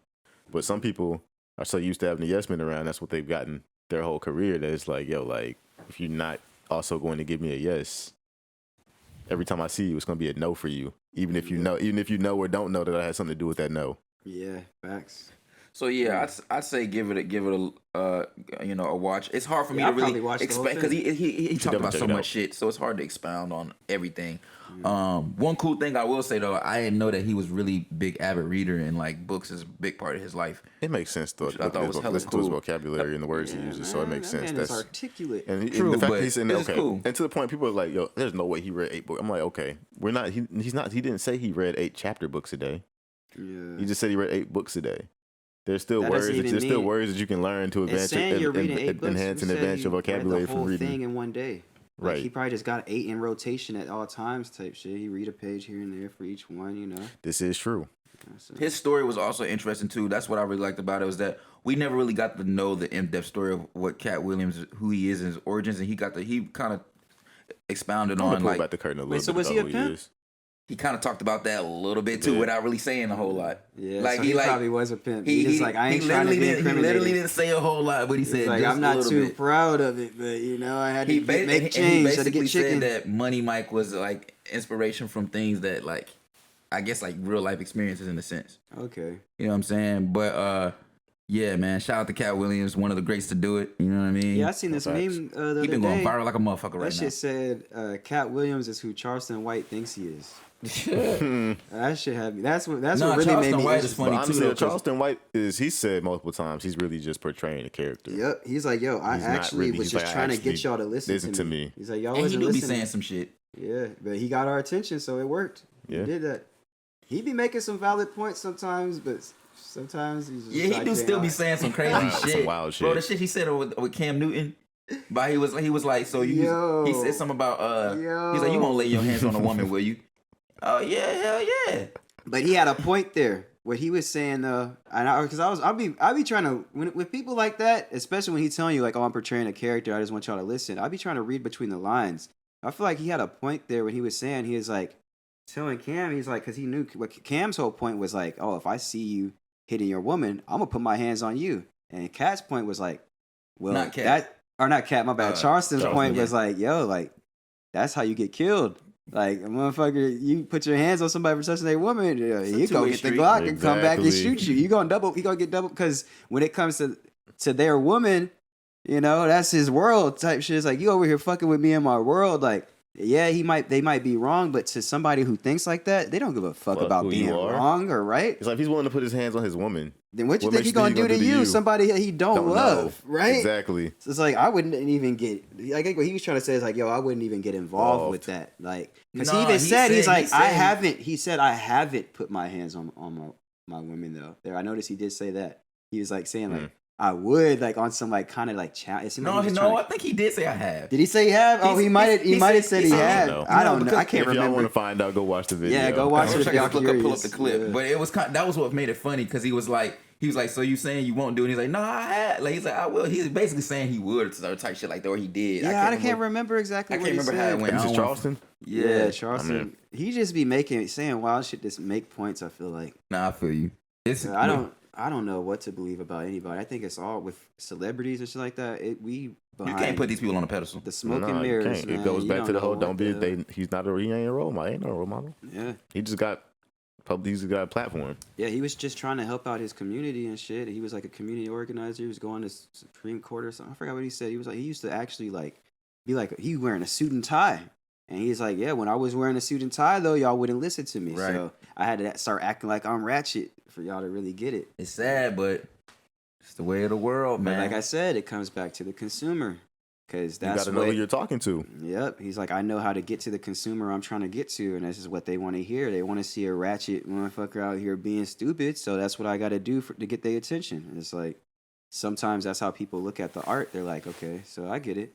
I ain't, True. But at the same time, I don't know this man, so I ain't gonna say he's a good person. You know, Facts. you never know Again, what don't you put don't him know on what pedestal. people had to do. To He get do to be the saying top. some shit that be having some little validity, but still. Maybe saying some don't know that fuck motherfucker. shit too. So That's what I'm saying. That's what I said, but still. Do Say not a little bit of everything. do not hit your. It's that do Kanye- not hit. it's that Kanye my whole thing is effect. like, don't put your hands on people. Period. That part. It's like, what are we doing? We are too evolved as a society Species. to resort into physical violence. Like, you can't just sit down and have a I conversation. mean, it depends on what the Like, situation is, but self-defense is still self-defense. self-defense is different though. It's like, yeah, protect but- yourself, but Don't just be putting your hands on my I feel like even then, when you protecting yourself, there's sometimes people take that shit too far. Yeah, sometimes It's the like- restraint. Don't kill somebody because they hit you. Hit Like, you. maybe let them know, No, like, oh, I like, could overpower power you, you, so back up. But don't be like, oh, I'm about to murder you and now I'm doing it. Like, Use some you know? restraint. Use some restraint. If you had the ability to use restraint, use restraint. Use if True. you, for real. If it's not a life or death situation, then you know you don't have to take it there for sure. But That yeah, part. that's really how it is. Yeah. Man, in other words, man, communication is key, people. Talk you know what I'm things saying? out because a lot of Man. situations can be avoided by a simple Communication is key, Communication and comprehension. especially if you can't fight. Because you can communicate all you want, but if a motherfucker don't understand you, That's why I always Yeah. stress this point when even with shit because I've been doing like job interviews and stuff recently. They've been like, "What's something you look for in leaders?" I'm like, bro, looking for understanding and not listening to respond. Like, the fuck. facts. That shit will clear up a whole lot of misunderstandings and just a whole bunch of scenarios that don't have to exist because a conversation took place and you took the time to actually understand what the person was saying as opposed to just hearing them out to then give a response. Yeah, for sure. True. Because in the situation, if you actually read between the lines and hear the person, they might actually be asking you for help. Yeah. You never know. Their delivery might just be off due to certain factors that are going on, whether externally or I don't know. You know, Yeah, that's how a lot of people. You never know what get people are going through. villainized. A lot of people just get villainized all because of their delivery. Which, yeah, that could be the Charleston White situation. I ain't gonna lie. I don't get know. my delivery. I get ridiculed all the time. I'm trying to learn to be better with that. People, a lot of my close friends tell me, "Yo, Bro, you be passionate. try That's to." why. No, they be like, You be ready to "Yo, go. when you feel some way, This man just be call ready a to go. motherfucker. Don't send text because text might come out wrong. Like, cause I've been in so many like fucked up situations just from texting a motherfucker, and I literally don't mean to come off in a fucked up way, but I just mean how I'm saying, and they read the text and they think I'm like coming at them sideways, but it's really not. Like, and I'm only laughing because I know myself too. Sometimes I be like, "Yo, let me like." Sometimes Before I you respond to this text message the way I want to respond to this text, let me just be like, yo, We just gonna table this conversation when we actually see each other in person. Like, And I'm glad you acknowledged that. I tell people I'm a passionate. That's the best way. I'm a passionate person.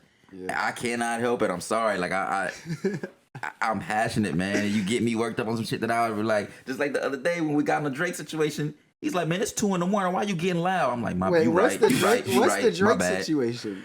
it was about so basically he was talking. What was it stem from? Somebody, he said he was interviewing. He was doing an interview. Oh with yeah, somebody. he was on an interview basically saying, just talking about how, and again, before we begin to this, I agree with what he's saying because what he was saying is not wrong, but how I was saying, like, sometimes coming from the certain messenger, it's perceived a different way. But basically, he was saying, as an artist, you should want to collab and work with people and build and like, yeah, like you should. Like, I'm not arguing against that at all.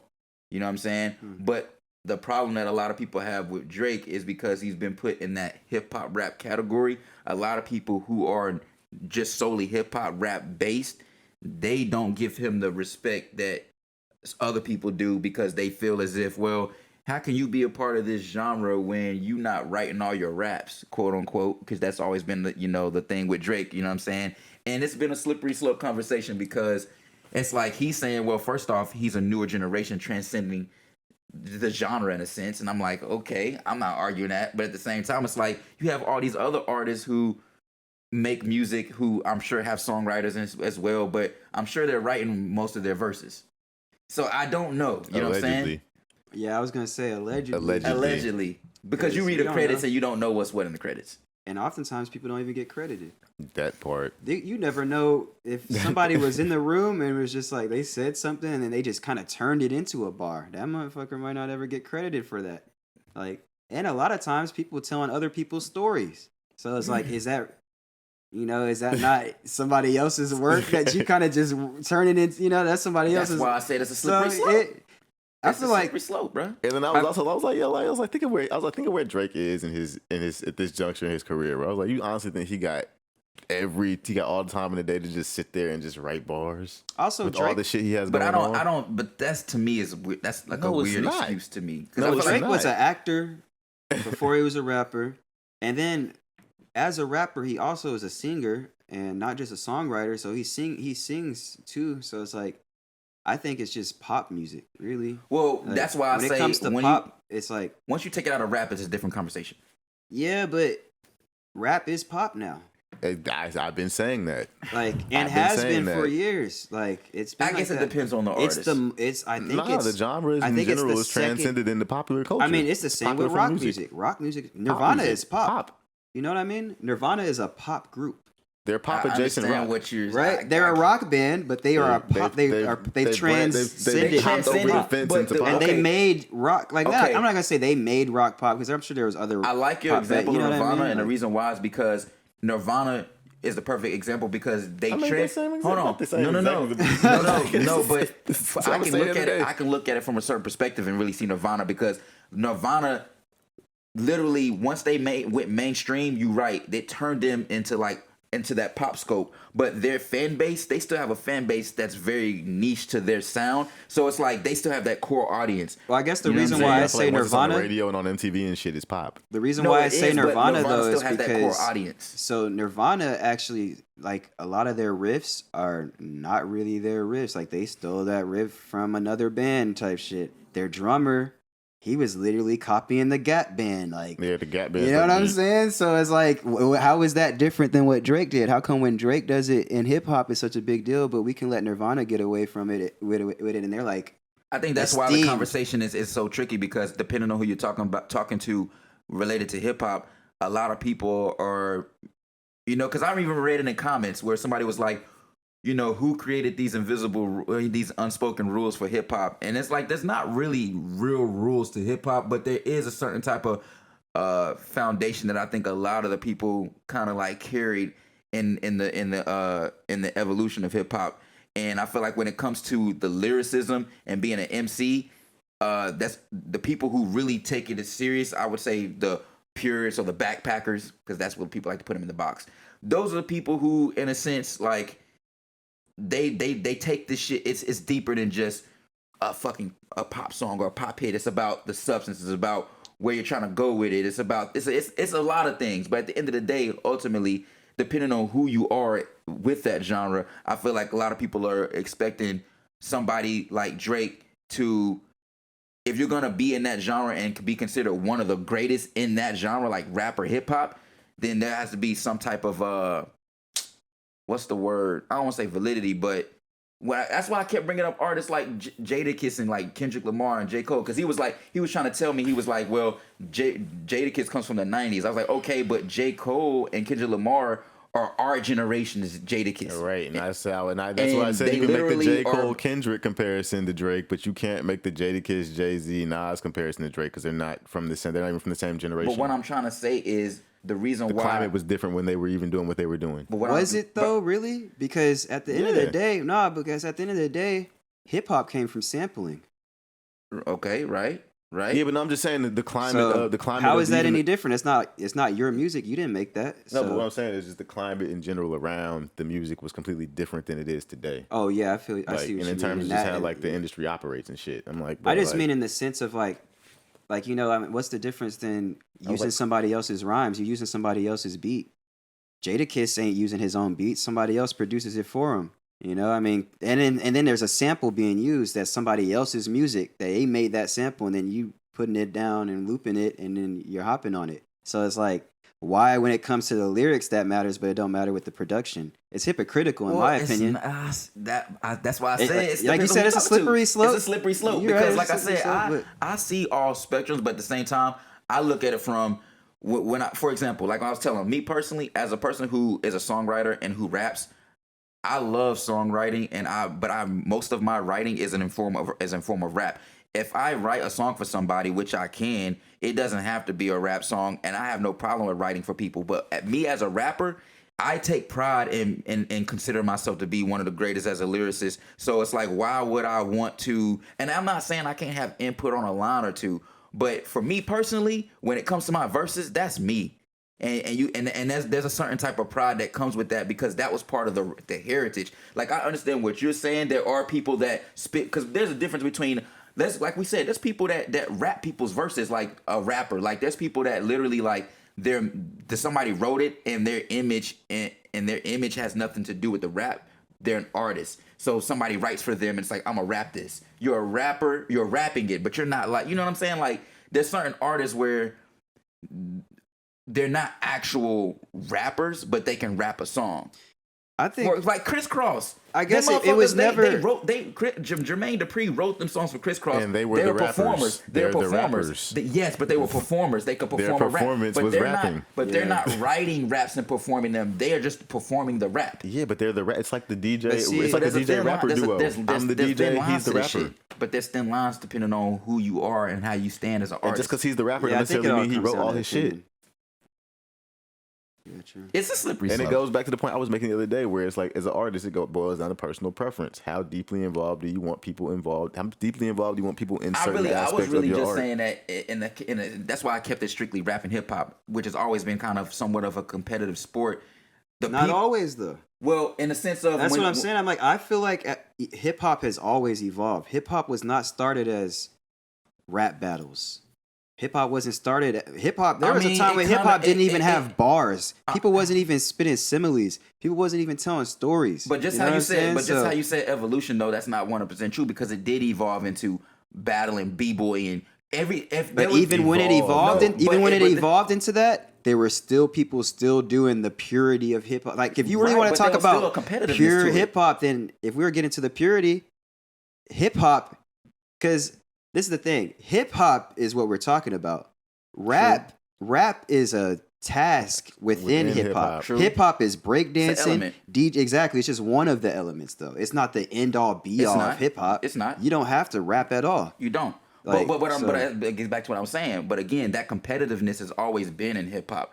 B-boying, graffiti, like MCing. Like you always had crews going up against a crew. You always had competition's been involved in different- everything. But I'm saying different cities and different boroughs had different styles. Oh, I'm one of the greatest in the city. There was like a positive type of situation. It wasn't on some negative shit, but it was like positive competition in a sense. I'm not saying it in a negative way, but I'm saying saying there was always a pride to like being one of the greatest in the rap game as far as like actually having a pen game. Actually, your pen is your power. You know what I'm saying? And I feel like if you can't be considered one of the greatest in that if you are not known for that, in my opinion. Why? I feel you. I feel like I get how that's your opinion, but that's how I look at it. Like it's strictly it's an opinion. I don't agree with that. I was like based on his career and how it's played out. And I ain't even talking strictly Drake. I'm just saying in general. But I'm just saying in general. I'm like, yo, like he, based on his career, he could be considered one of the greatest rappers of all time. I mean, great.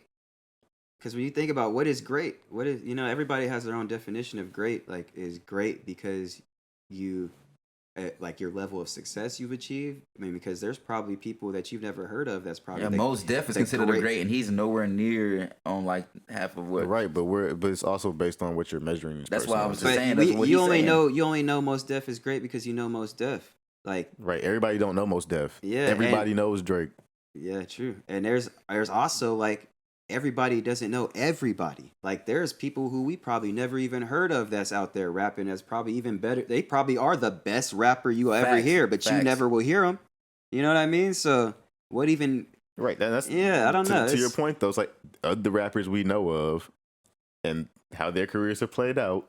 He has had one of the greatest careers of all time. So he would be considered one of the greatest rappers of all time. And it's also about what you look for in hip-hop. Never everybody listens to hip-hop for bars. Some people just listen to it for whatever vibe they can get. So to them, the greatest is whoever has the greatest vibe. But that's what everybody don't care about that bar shit all the time, bro.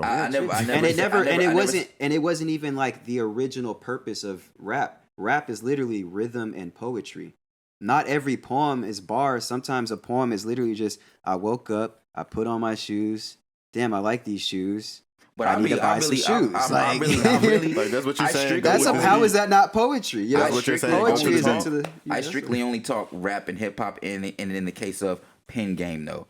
So that's why I said there's levels to it. Like you can, like bro, which is subjective because just because you think it's great because somebody can come up with something that you perceive as clever because of similes and metaphors or whatever. Not everybody looks at you being able to put two things together that are similar and think that that's great. But I hear what you're saying. But what I'm saying, you can put all the bars together and not be saying shit. I hear what you're saying, but when I'm talking about though is the group of people that came before, and I gotta do that. I gotta bring that up because, like, to me, that is what represents where we have gone or where we are now. And that's what I'm saying. Like, even what's the first hip hop, the oldest hip hop song ever? It was not bars, I'm sure. It wasn't bars. It was just somebody. It was a rhyme. It was a poem. Like, you know, it wasn't about. And sometimes people don't even rhyme. That's why I was like, and to that I can't argue that point. But I'm strictly talking about where it become as far as having a pen and actually standing for something as a lyricist. That's all I'm strictly talking about.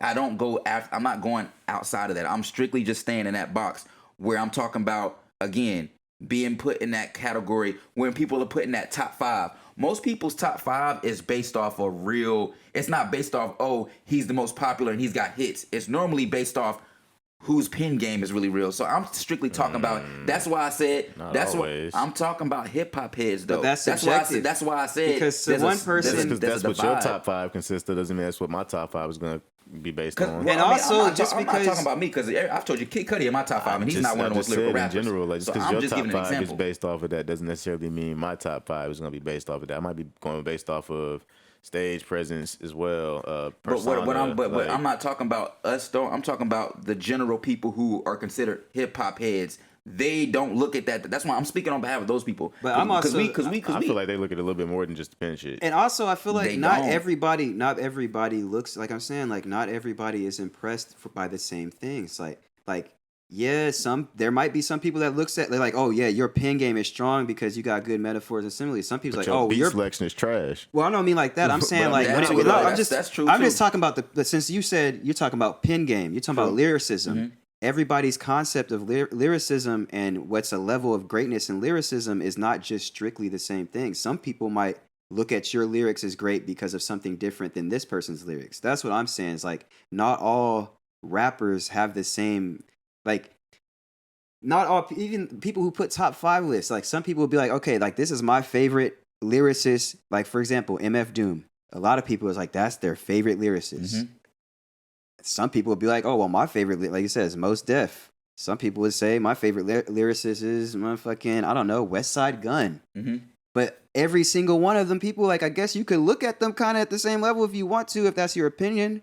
But it just depends on what you get from their lyrics. Like, if you look at their lyrics as great for something differently than the other person, that doesn't make it wrong or right. It's just your opinion on lyrics. Some people don't look at lyrics, like I said, like some people aren't impressed by similes and bars and metaphors. Some people aren't impressed by a story. Some people are like, anybody can tell a story. Anybody can write bars. It's like, it's just really about perception, because not every single hip-hop head has the same top 5 list. They might have the same exact credentials. So that's what I'm saying. It's like, who are we to say, oh, like that's really like the end all be all? Well, I didn't say that. I'm just saying that's. But I noticed that there's. But even no, I'm saying even with still, hip hop heads, I feel like that's just like. I feel like that's just. I feel like if that's the one thing you're gonna base it off of, I feel like it's kind of shallow to do that. It is, because that's hip hop is more than that. Hip hop and rap is more than just lyrics. It's way more than lyrics. And even within lyrics, there's so many things that make lyrics. That make you a lyricist and make your lyricism actually valuable to somebody. Not even just that, cadence can go a long way too, because you can have some bars, but if the cadence don't really match, then it's like I said, beat so selection. it's a lot. If all this shit is dope, but your beats are trash, ain't nobody listening to that shit. Facts. That's facts. That's basically me listen to an acapella. Definitely a lot of variables that acapella and put you on some other shit. There's definitely a lot of variables that come with this shit for sure. Like I'm a DJ, I would take give me your acapellas, then I'll put you on some other shit. But yeah, so you can have some fire. This shit ain't fire, bro. There's gonna be a natural divide though, because the reason why I brought that up is because a lot of the people that do tend to go towards the hip hop purist side, they don't really rock with Drake like that. I read the comments and it's like I said, me being where I'm at and seeing just where things are, it's kind of it's really, like I said, tricky, because I'm a songwriter, so it's like. But I'm also a rapper, and it's just different. Like, but at the same time, is J. Cole not like when we talk about lyricists and shit? Is he not like one of the greatest? You know what I mean? He's according to like hip hop heads. Oh, and that's what they say. He has songs with Drake, and he says he listens to Drake's album and he loves it. So that's what I was like, if he's a hip hop head and he's like hip hop heads like holy grail. Like you just say, everybody got opinions, right? Exactly. That's what I'm saying. So it's like hip hop head. I fuck with Drake, and I feel like J. Cole is you can't say J. Cole's opinion on hip hop isn't invalid as a hip hop head. I'm not. Drake is probably in his top 5 for all we know. Drake is not my favorite hip hop artist, but I mean, I still. And I'm not even saying I like Drake. I'm like high key. And I get why other people fuck with him. I like some Drake songs and I hate some. So it's like, you know what I mean? Yeah, I like J. Cole's features more than his real songs. You know? I'm not even really impressed by a lot of things. Not much impresses me. I'm just like, okay, is it good music or not? Do you vibe with it or not? Yeah. I used to get in trouble for that shit at work all the time. Like, bro, you're not easily impressed, so it's like we can't. I'm like, bro, like I'm not the person you're trying to impress. Yeah, right. I'm a music snob. I'm a representation of the consumer, so I mean, you should, in picky. a sense, kind of be trying to like gauge whether or not based on whether or not you have something based off my reaction, but at the same time, don't 100% base that shit off of me. Yeah, I feel that. What the fuck? I mean, especially because that's why I always tell you sometimes I'm like, bro, remove yourself from the situation. Like, take a step back and look at the situation objectively. As if you're not even a part of it. But you still don't be thinking I do. But you just be like, I do think about different angles, man. But it's like, because like I said, me being a creative and consumer, I step back and look at shit as a consumer, and then I'm like, but I'm also a creator, and I'm like, well, so it's like But then you also got to look at it from the standpoint of like somebody that might be willing to invest in you. It's like somebody that has some money and put some money behind you. Like, this is why I would put some money behind your idea. This is why I wouldn't put some money behind your idea. Mm-hmm. If not, you're going to fund that shit by your goddamn self. Everybody just has their own definition of quality. Everybody has their own definition of great. Tomato, man. You ain't no way around it. You'll be talking your head off trying to get a motherfucker to see you. That's why I said I ain't even want to talk about this shit, because it's like, ain't no point. We both going to have our own, like, you know. It's awesome. Because it's a discussion. Because like I said, with the whole Drake thing, he ain't wrong for what he said. Like, bro, I love collab. I would be stupid to say that collaborating with artists is not the thing to do. Like, come on, bro. I mean, like I said, it all boils down to how deeply involved you want other people involved in certain aspects of your art. And there's not many rappers who can say they're not collaborating because you're using somebody else's beat. You probably got an engineer who engineered it. You know what I'm saying? No, I'm just saying, but you got an engineer. You're collaborating. Everybody has a role. I'm just being funny. And even if you're a business person, it's like for the business side, it's like you're probably not doing all your business alone. That's collaboration. You know, collaboration isn't just hopping on a song with another rapper. There's so much more to it. Like, so I get his point. You know, I see why. Like, and I get your point too. And like being like, okay, like a lot of hip hop heads can't really respect him making that point because they don't even see. They're like, oh, you just using that as an excuse to have a ghostwriter. But that's kind of what to that point, all the hip hop heads are not technically the final authority on everything hip hop. So it's like also most hip hop heads can't even make music. They just critics. So who gives a fuck? You're just a listener. Like, for a spectator. And I do say, like I said, like the consumer's opinion is more important than ours. But at the end of the day, we the ones that got to sing and rap the shit. So who gives a fuck? Like. That's how I look at it. It's like Drake still got to sing and rap the shit. So if he want to sing and rap the shit somebody else wrote because that's what he liked to sing and rap, then who gives a fuck, you know? So I can see both sides. I can see both sides of it for sure. Yeah, for sure. Yeah, shit. I mean, like I'm not ignorant. So like, I always said that he's not just a rap star or a rapper. He's beyond that. So like, I mean, he's got talent that a lot of rappers don't even have. Like, not many rappers can act. What I was gonna say, basically what that is, or sing, songwriting, songwriting is not irrelevant for Drake. Make you laugh. Drake can make you laugh, bro. That motherfucker kind of funny. Songwriting is not irrelevant for Drake. Bro, I've been laughing at that shit for days. The Max Win. I need the Max Win. Did you see the little cartoon they made? Money for fun. Yes, he got the hat. It's on his hat, and then they got another one. They made like an actual cartoon. Yeah, no, of him saying it. That's just hilarious, bro. And then have you seen the Backrooms one? Max Win. The what? The Backrooms thing is like Drake in the Backrooms, and he's chasing you. He's like, I need the Max Win, and his chase is like, I sent you that shit in the DM. Remember the little Michael Jackson shit? The hee. They did the same thing with Drake, and he was like, I need a Max Win. He was moving fast too. That shit was scary. He was moving fast as fuck. Like, I would be scared if I was in a room and I seen that chasing me, bro. He was moving faster than Michael. Yeah, he was cutting corners. That motherfucker was trying to get away. Not to stay on this topic for too much longer. But yeah, then there was the what was the vinyl, making of vinyl stuff that you want to do? You still want to watch that? We can. We don't have to.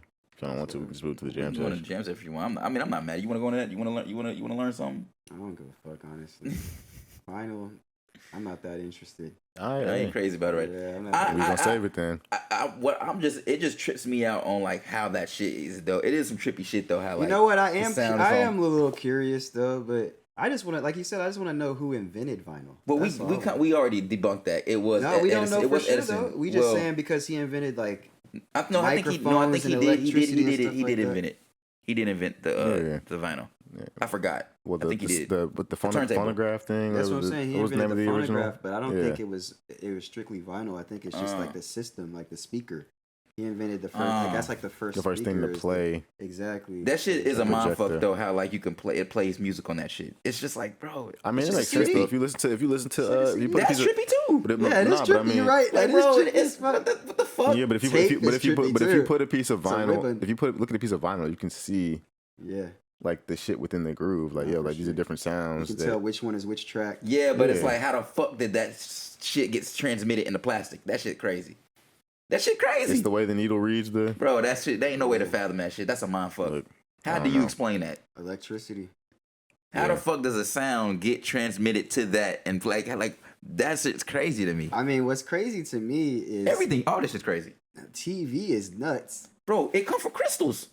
Damn near everything we use electronic comes from crystals, which is the craziest shit. We got literally the whole world in the palm of our hands on an iPhone or Android or whatever. So that's crazy too. Computer. It's like that's a whole computer, a tiny computer, and it got computers even tinier now.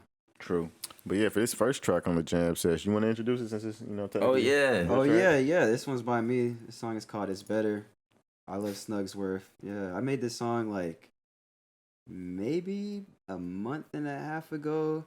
When I was just getting out of a relationship and I just started to realize, like, I don't know, like I have my own patterns and ways to where it's like I kind of can be my own enemy and things that I keep falling back into. And it's also sometimes I have patterns and ways I fall back into things that also save me. So it's just really like calling myself out. And like, I don't know, like sometimes I might think something else is a better option. Sometimes I might think something else is a better option. You know, it's like, yeah, just introspective song, I guess. I feel it. Yeah, we're gonna run this track real quick. It's called "It's Better" and it's by IloveSnugsworth. I got it right here on the couch. Yes, sir. I'm doing it again, lying to myself. And you produced all of it as usual, Running from myself mixing and all. Yep, yep. neglecting my health again. Right in my bedroom. Oh, I noticed you said you're doing $60 sessions. What was that pertaining to? Oh, at the studio. Oh, Yeah, bet. Yeah, I be engineering there. I saw you post. I was just getting clarification because like I'm pretty sure that's what you're talking about. Yep. It's better. I can't trust these niggas or these bitches just a check. I can't give these niggas or these bitches my respect. I can't put my ego to the This one of those songs I was like to really listen to the lyrics. ego to the side. You know what I'm saying? Kind of make you. That's why you know drums. No, I gotta feel you. really, like, You was listen. on your songwriting shit. It's better. I can't trust these niggas or these bitches just a check. I can't give these niggas or these bitches What's up with the? You got multiple projects on the way? Singles. Oh, Gonna drop what's building up? massive. Are you working on Real projects? quick. I'll pull it away so it's not covered up our guy's face. But here it goes. For everybody wondering. Wait, what'd you say? Am I building up into a project? Yeah. I'm building up into being able to have the resources to make the project I would want to make an album that I actually believe is worthy of being called an album.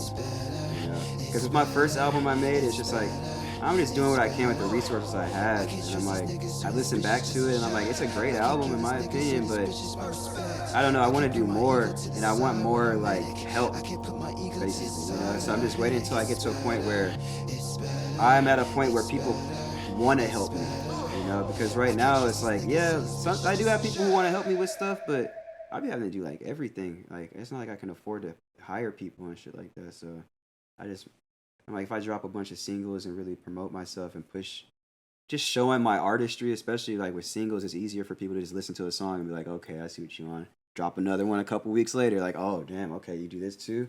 Just because, like, I feel like with an album, when I put out an album, like, people will listen and go back and listen to songs, but they'll probably listen to the first 3 songs and then not put it back on again type shit just because they like, oh, I like that first song and that's my favorite. Like, it's ridiculous how many people on my last album told me the intro was their favorite song. I'm like, That's sad. you I ain't gonna listening to lie. that shit, bitch. Stop lying. You just heard the first song and you was like, oh, my monkey brain is just like the first thing I hear is the first thing I like from this artist the first time I ever listened to them type shit. So I was like, let me just stick to singles for a while and really put what I feel like is my best song at the time that I made it, like in chronological order, kind of somewhat. But honestly, it's just, I'm just feeling it out, man. I'm like, I ain't got no team. I ain't got no, like, I'm managing myself. I'm producing myself, engineering myself. Like, there are times when I have help because, you know, I got homies now, like, Jason be helping me with shit. Jit be helping me with shit. Sam be helping me with shit. And some of the singles I'm putting out, like, I got some singles produced by Yellow Trash Can. I'm actually about to be featured on a Yellow Trash Can song. Me, Jit, and Jason all doing vocals on the same song. Okay. Like, you know, I'm doing a lot of shit. So it's just like, I want to just kind of build that up so then people can really see, like, oh, this is what I do. Because also, I've been producing for so long. And I have credits in production. Like, I produced Shabba Ranks by A$AP Ferg and A$AP Rocky. So shit like that, like, people get caught on that. They like, oh, you just a double platinum music producer. It's like, you know, I also do lyrics. I mean, I also make stuff for You myself. And like, not even trying to gas you up, but you really are a crazy talented artist. Like, believe it or not, I talk highly of you a lot when like when I'm like playing your shit. I'm like, yo, this dude I fuck with out here. Like, you That's just good. you in your own box, man, and like I just fuck with people who like you can't put in a box. After that, Yeah, you in your own world. I don't want to say you're in your own You're box, in your but own lane, you're in man. your own lane, I and like appreciate that. you literally make multiple genres, and you're yeah. good at it, and it's just dope. It's like, I don't know, man. It's like, I be telling rappers I don't all the know, it's just time. I'd dope. be like, because it'd be so many rappers that be popping they shit like, I'm the best rapper. I'd be like, bro, you lucky I don't rap. Like, keep talking that shit, man. You lucky I don't rap. Nah. man, I'm just Because Because I cooling. be, no, I'm not talking about you. No, no, no. Because I'm like, no, I just mean you like, saying I'm cooling. I'm cooling yeah, right now. exactly, I'm just right. cooling. Yeah, because I Yeah. feel like, man, it'd be so many people that be like, I was saying, I was in the studio with a homie the other day, and I would tell him shit. I was like, bro, I gotta give you some constructive criticism. And I'm telling him, like, yo, like, you just capping in this song. a Oh little yeah, bit. yeah. Just talk your story or whatever. And he's like, my music is up here, bro, and like I hear everybody else shit, but like I'm up here, and I'm like, yeah, I'm hard. You lucky I don't. In my head, I'm like, he lucky I don't rap. Like he lucky I don't do what he does better than he does it. I would shit on you, like, but I just, and it's like it's crazy because he be rapping about motherfucking and fucking, and it's just like I actually used to do that shit back in the day when I was, it's just I'm trying to survive. I've been through that life, but I was like, I'm not gonna start talking about it, acting like it's cool. But it's like, bro, I could actually tell my story and be talking about the shit you talking about and make it sound way harder, especially because I'm actually telling the truth. And because I'm so musical, like I'm like, bro, you don't even like a lot of these rappers have never even DJ'd or produced or do anything else out in hip hop except rap, and they just started rapping like couple years ago and stuff. They have no like knowledge of the craft. Like even I'll go one step further. Even I'll use me as an example. Even with me, man, I take pride in rapping and being able to be a good lyricist. I've said this before, but at the same time, bro, I study songwriting, not just rap. Like a lot of people that rap, like even with me, like I had to learn structure. When I first started rapping, I was bar for bar, bar for bar. I was never the type of dude to write a hook or like have a song structure. But in today's time where I'm at, it's like structure to me goes a long way with a song, even as a rapper, and it's little things like that just help you along the way as a performer. I feel like structure in general just goes a long way with whatever you do. Like, but I've had to myself like literally like study and go back and really just read lyrics, not even just rap lyrics. Like I read lyrics, like even with Jeff. I was talking to Jeff because he's trying to get into music and shit. Hold that thought real quick. Let me introduce this next track real quick so we can continue this jam sesh. All right, so the next song is called Stay at Home DJ. It's by Alan Palomo and Neon Indian. No. Wait, it's both of them. Yeah. Wait a minute, I'm confused. Because he's Alan Palomo now, but he used like it's like so this is production shit. Like no, Neon Indian's like production. Neon Indian is his old name. But because he has a following in Neon Indian and people don't exactly. Okay. You feel me? I was like, that's kind of weird. I'm about to do that with one of my songs. I'm like, I'm gonna put featuring Snugsworth. High key because it's like that's that metadata. Exactly. For the metadata. Exactly. Because like I produced it, Snugsworth is the producer, but IloveSnugsworth is the artist, so why not be like, I feel you. Credit myself as a producer and a songwriter.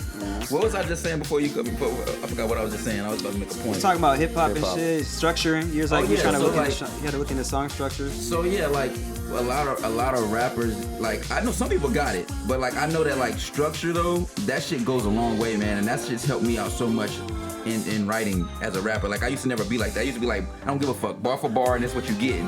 But nah, man, to perfect your pen game, having some structure in the way you word shit and just the way you come into it, into a song, the flow, all that shit, like I really pay attention to that shit. And I feel like, a lot, and look, this is no shade, because actually, I'm not mad at the technique, but the punching in thing, I feel like it's cool, but I feel like it's used too much, and a lot of people don't necessarily like pay attention to, like I said, structure and writing. A lot of people are just going to the studio and punching in, and that's cool because it's like an organic feel in the moment type situation. You might be able to pull a crazy ass flow out because you just punching in, but you can get, I feel like if you're writing it and you're paying attention to the structure of how you're writing it, you can kind of really see the scope of how you want to approach it better. That song you just heard, I basically punched in most of that, but it still has structure to it, You didn't write it all?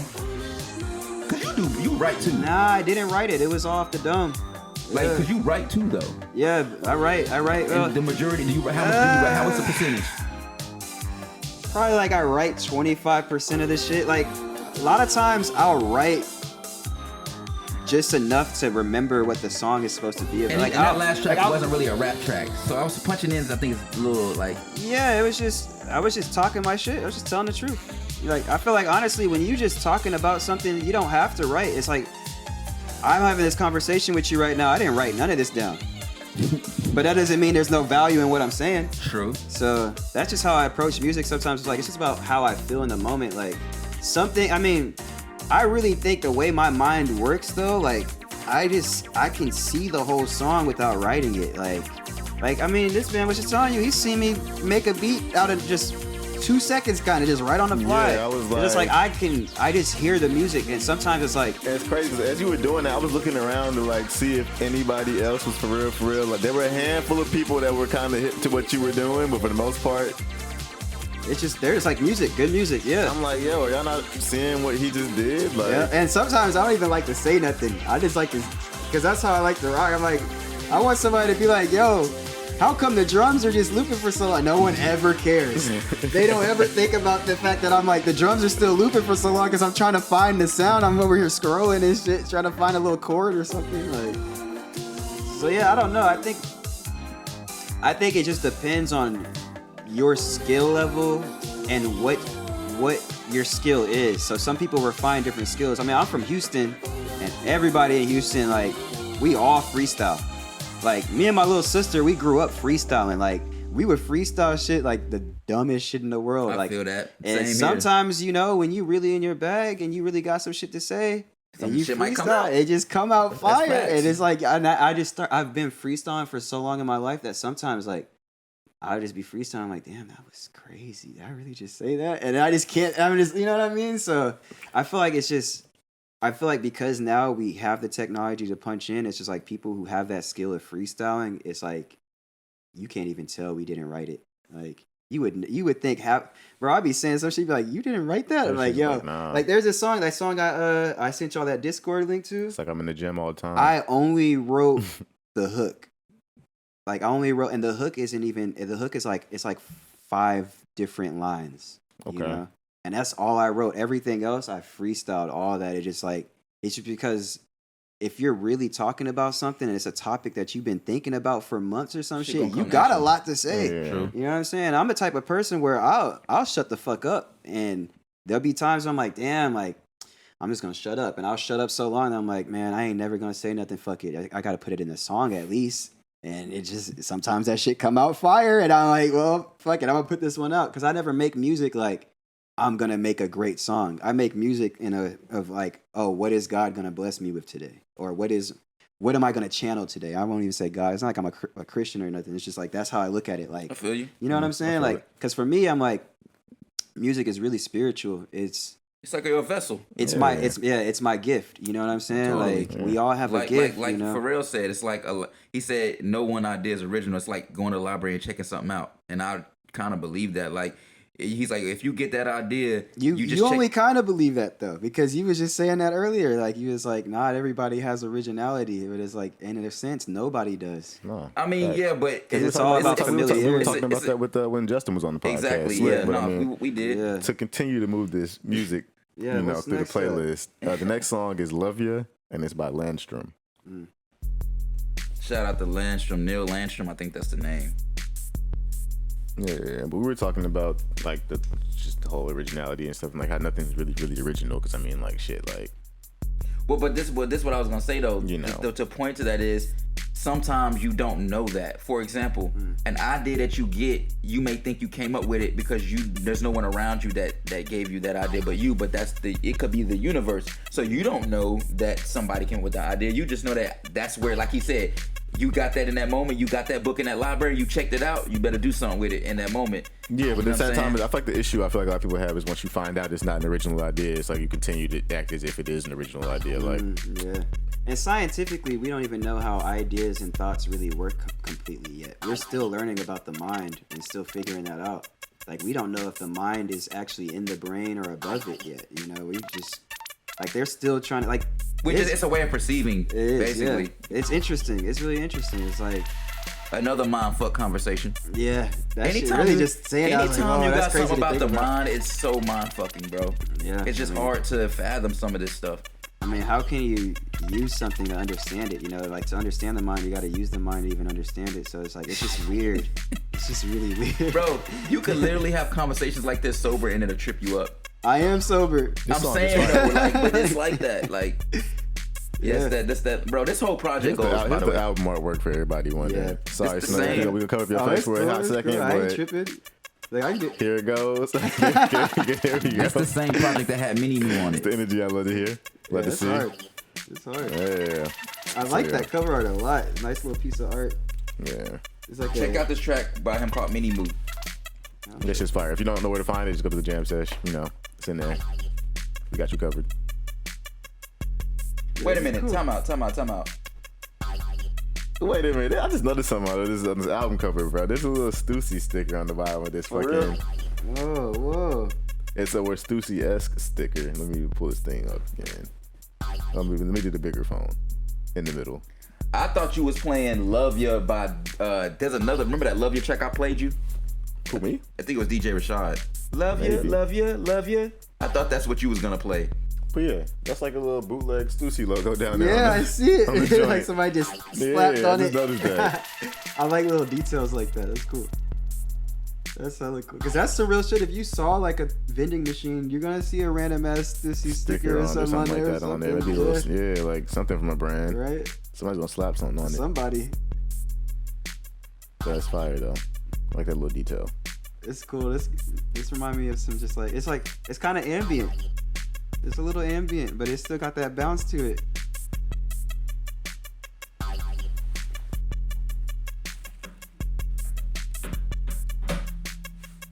So what is that? Oh, you're just plugging your phone in. My bad. Oh, you good. That was it? Yeah.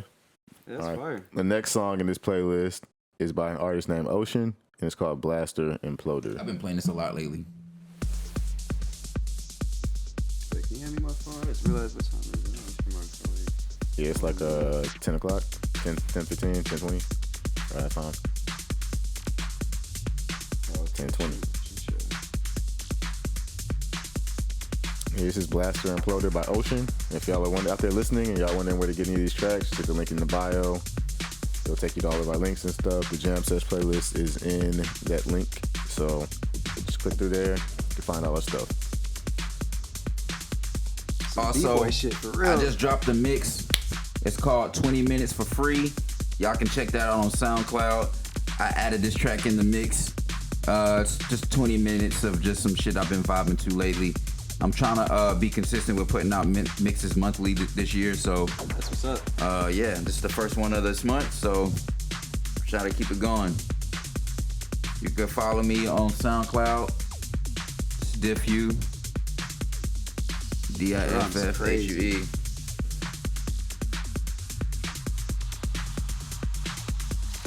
I'm gonna be rocking this track for a minute too. It's about 5 minutes and 30 seconds. Egyptian Lover would be proud of this shit. Oh, So yeah. we had some Egyptian Lover on this on the playlist before, man. Yeah, we all in sync in terms of the music and shit. Hell You yeah. know, hey, shout Yeah, out I was shout saying, out to all man, the y'all music stay heads out having there. fire music on here. I'll be watching Shout this out shit. to all Y'all got the some music fire. heads out there. We got to, man. Appreciate you pulling up too, bro. Man, appreciate y'all having me. For real, man. I appreciate y'all having Yeah, me. bro, man. We try to get more of the homies to fuck with us on this shit, but it's just like they be MIA sometimes. I'm like, That's yo, true. And you were room for that one too, cause it's like I'm the type of person, man. Like, I say I'm gonna do something, I'm gonna do it. You was like, man, cause there's a lot of people we want to get on the pod, but it's like a timing thing sometimes, and it's like sometimes it's simple as just reaching out and being like, yo, you want to hop on, but as soon as you said, yo, like when y'all wanted me to pull up, I'm like, shit, let's go ahead and get it popping. Yeah, I was Like, well, ain't nothing to wait on, man. Let's go. That's how I look at it. It's top of the year. We need to like Tomorrow's you said, never collabing. promised, man. You know, so I'm like, if I got an opportunity to do something I want to do, I'm doing it. Like, I'm as soon as possible. I'm like, and yeah, I actually like y'all podcasts. There's not many podcasts I've heard in the city that's, I don't know, just feel like it's real. You know, We trying, man. Y'all keeping it real. You know, I mean, that's the whole intent, bro. Like we the homies on the couch, Yep. doing the stuff want people to feel welcome. doing the stuff we would normally be doing if the cameras were not on. Yeah, So oh like, God. why not cut the cameras on and show a little bit of what we got going on to the rest of the world, or like show that. what we're interested in to the rest of the world, right, and then also use our platform to let the homies tell the rest of the world what the hell they got going on. right. Shed some light on Portland too, because a lot of people I think maybe having some misconceptions on Portland, but there's some cool shit going on out here. There's some cool motherfuckers out here, and yeah, man, you just gotta tap in and get to know us. It's whack shit and cool shit everywhere. Facts. But there's always gonna be gems. Oh yeah. You know what I mean? This a gym right here. The ocean, man. Yeah, let me show y'all the cover. I'm gonna put you on with somebody that put me. Real quick. This shit that my homie put me on. Actually, damn, I ain't gonna hold you. I might have to gatekeep it and say it off camera. I ain't gonna lie. I ain't want to be that dude, but I got to. It's some music related stuff. Yeah, cause the person the person that put me on already was like, man, don't be going crazy, and I can't say it on. I tell y'all camera. Yeah, It's like, don't y'all want people to get paid? I've only told one person about that. I know everybody know what source you're talking about, but I've only told one person about it for the most part, and I was like, when I told him, I was like, hey, bro, keep this shit in the house. That's real, though. Nah, because all it takes is TikTok to get a hold of this shit, and you're like, God damn. It ain't even me trying to be. Ain't even trying to. It's not even like trying to be on some snobby shit. It's just like out of respect too for the person that put me on, because legit I would have never known about this shit. And I've been getting put on some heat. Yeah. But it's like I only want to give it to motherfuckers that I know will appreciate it. Oh yeah, for sure. You know what I'm saying? So, and I know you're going. But not saying people ain't listening and going to appreciate it, but it's like some things is just you gotta be there. And sometimes you gotta be there. I don't know what else to say. Take it however you want to take it. It's just what it is. That's real though. You know what I'm saying? Sometimes you gotta be there. I ain't always there. Are you always there? I'm gonna tell you real talk. I ain't telling everybody my favorite food spots because I know when that line get long, I'm gonna be pissed. And you ain't get no cut. I'll be happy. Yeah, that's what I'm saying. I ain't getting no, like, I'll be happy for y'all business, but damn, bro, I'm trying to eat this shit. No, I'm the type of motherfucker. I'll go to the restaurant and tell them like, just to let you know, like I'm the one that sent so and so to you. Like I've been. Yo, y'all got a gym just a couple blocks away from here. It used to be called the Loving Hut. I don't know what that is. It's a gym. Is it for the It's food a truck? gym. Is it a food truck? Like good food, like. I thought you meant like a gym, like Oh, workout. no, because he was talking about gyms, like it's some gyms. Yeah, So I was like, okay. it's, bro, like I think it's like 3 blocks away from here. Bro, that shit is so fire. It's like vegan Asian food, but Was it a food truck? Nah, it's an actual restaurant. You go in there and sit Still down. there? It's still there. They changed. It used to be called the Loving Hut, and I thought they closed it down, but they just rebranded it. And it's still good. Bro, they got the same menu items, so it's the same owners. He just changed the name because so the Loving Hut is this weird, like it's almost like a conspiracy, like I don't know. I want to say it might be a cult. And I guess bro is like, They I'm didn't done. want to be associated with They it. wanna be associated with Yeah, that oh shit. God. So he's like, fucking up, changing Change my the name. name, I'm keeping the rebrand. recipes, but Yeah, it's like the clubs in the hood. It's the bomb club, but then once the shooting happens, next thing you know, next week, new name. New It's like, name, damn, like, yep. Oh, yeah. God. The next track in this playlist is by an artist that you've heard in the playlist before. If y'all frequent the playlist, it's by an artist named Sharc, and it's called Designer Juice. I don't know how long this is. How long is this song? That's pretty short. yeah, I was gonna say Sharc be making short songs. You fuck with Sharc? Yeah, fuck with Sharc. Okay. Don't he got that song with Pierre? Yeah. Yeah, shit. He's Hard. And got a lot of people songs do with fuck- Pierre. like a lot of people Songs don't with even Pierre. know who Sharc Songs. is, so it's like shouts out to you for that. Cause Bro, I be up on music. I just don't listen to a lot of shit. It's not even that I don't know about shit. It's just like I don't be. all right, like, so I let me ask you about some producers, because there's some producers I'm fucking with right now. Do you fuck with Sensei TL? Have you heard of him? Have you heard of Sensei TL? He's I thought it was just Sensei ATL. I was all one word, so I just say Sensei TL. It could be Sensei. It's But probably I is Sensei think it is ATL. one word, but I think it's Sensei ATL, Oh, right? I've Because always- it's Sensei and then there's an ATL. Oh well, it might be. I don't know. call him Sensei TL. I'll just be focusing on pronunciation too much. I don't even know but if you it could matters. be right. I've Yeah, been saying yeah. Sensei TL, so but you know. New Jobbies, new JBs. Like, you Yo, know, that's a new tomato to me. I'm like, new Jobbies, new So, JBs. To answer the question, you do know who it is. Yeah, I know You just Sensei said too. ATL. I've heard people say Nujabes. So Yeah, see? yeah. See, there's Read so it many, from there's it. so many ways you can say That's shit. actually one of my favorite up and coming producers right now. You know, for a while was calling me Snugsworth. I was like, You Snugs? Bro, Snugsworth. every time I see that Snugs fucking company vehicle in Portland, Yeah, I that's always my think that's about my you. that's my brand, That shit bro. is You funny as know, hell. I'm kicked out. I wish that was my shit though. That, you should literally be riding around with that van. That shit's lit. Yo, I ain't gonna want hold you. one. I That like- shit would so you. For some One reason, day I'm gonna be Snugs- moving or something, or like have to do some shit like getting ready for a show, and I'm gonna need to rent a truck, and I'm gonna rent the Snugs truck, and I'm gonna be riding in that bitch. You Bro, know? you need that in the video. That's what I'm saying. I'm That gonna be shit riding that lit. bitch. I'm gonna film content or something in it. I've done taking photos in front of it and shit like that, you know, just because I'm like, yo, I finally found one in the flesh. People have sent me pictures of that shit since. So I'm not the only person that's been sending that. Was Bro, everybody, I be telling people like, yo, if y'all see that Snugs truck, send me that shit, bro. That shit's hard. it's like an inside joke. It is. It's That's cool. funny.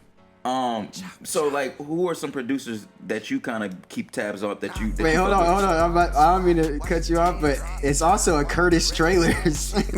What you mean? There's a trailer. Oh, the trailers, Curtis trailers. Yes, Yeah, bro. yeah. And I'm like, if people knew my name was Curtis instead of Snugs, they would have still been sending me pictures like, oh, I found Curtis. It's funny as hell. When Curtis's goddamn trailers floating around out here. No, because when I was a kid, they had the Curtis TVs and Curtis Electronics, and people would be like, oh, you own it? Curtis. Yeah, right. That's funny. No, but other producers that I fuck with, shit. Oh, Popstar Benny. Okay.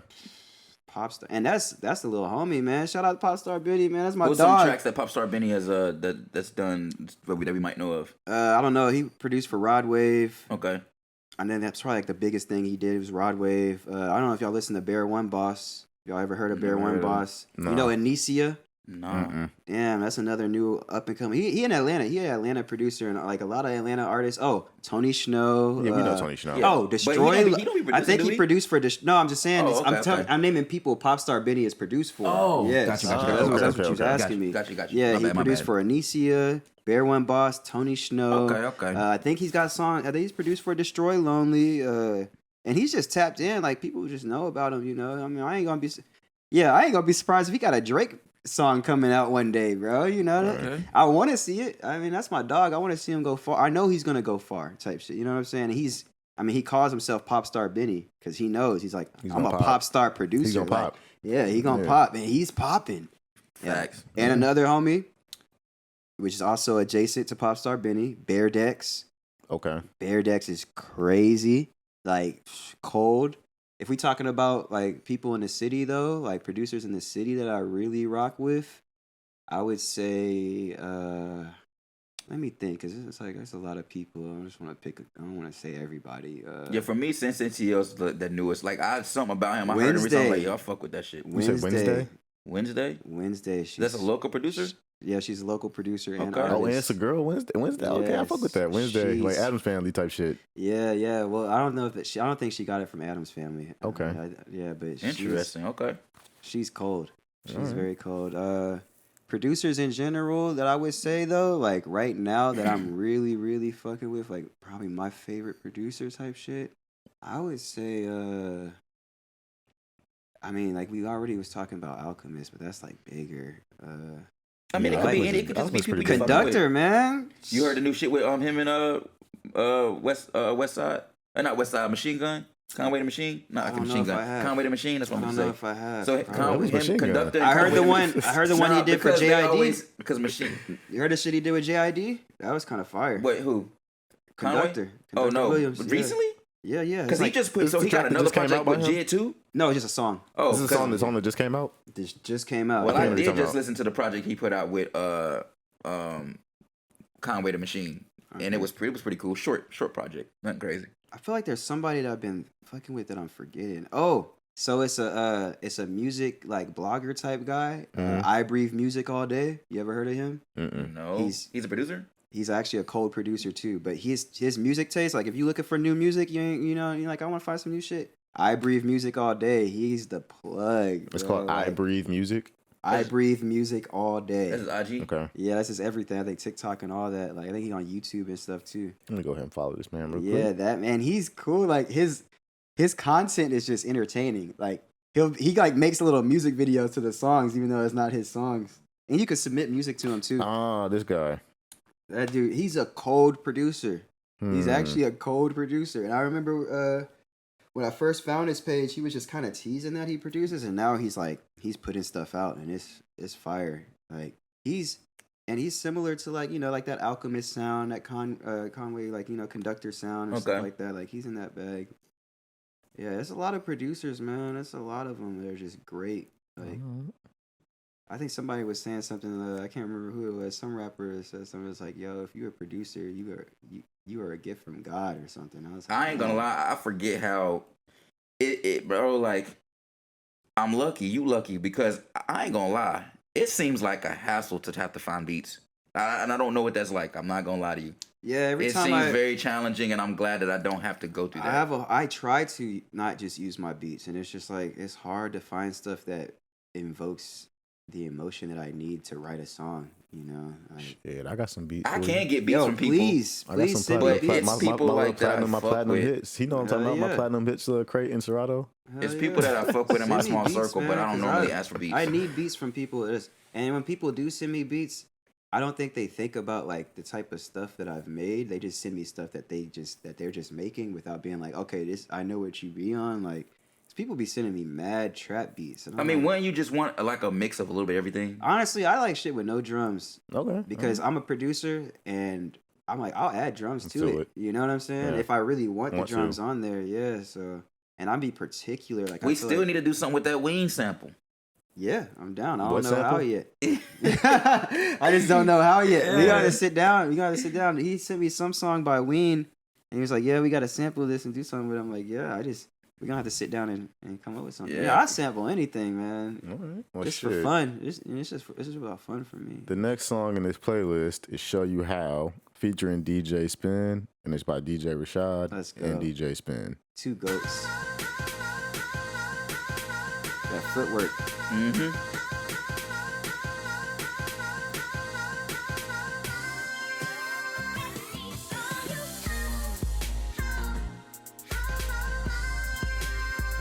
How long is this track? It's like 3 minutes. And it's funny. There's somebody literally doing the Chicago footwork stuff in the I love in that. the, in the artwork. So let me show that real quick. See if I can. Should pop up in a few seconds.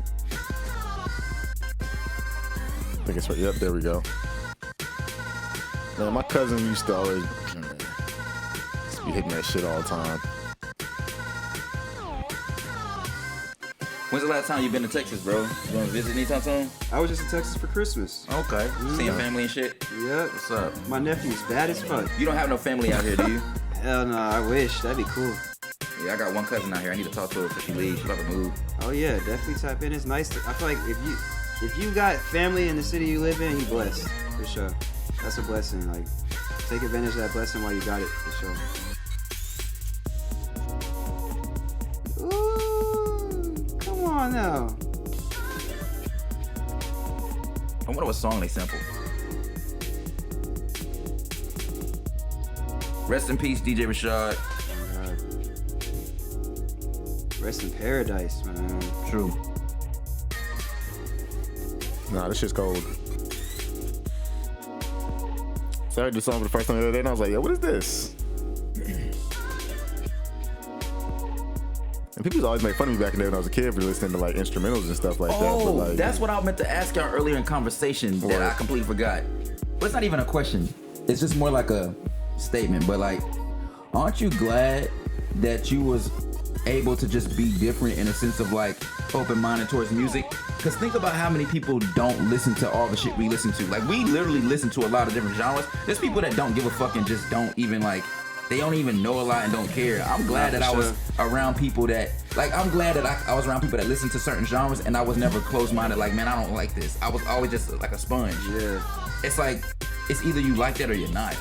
Yeah, I grew up around an eclectic and diverse group of people. Like, the village that raised me as a child is far and wide of backgrounds and whatnot, you know.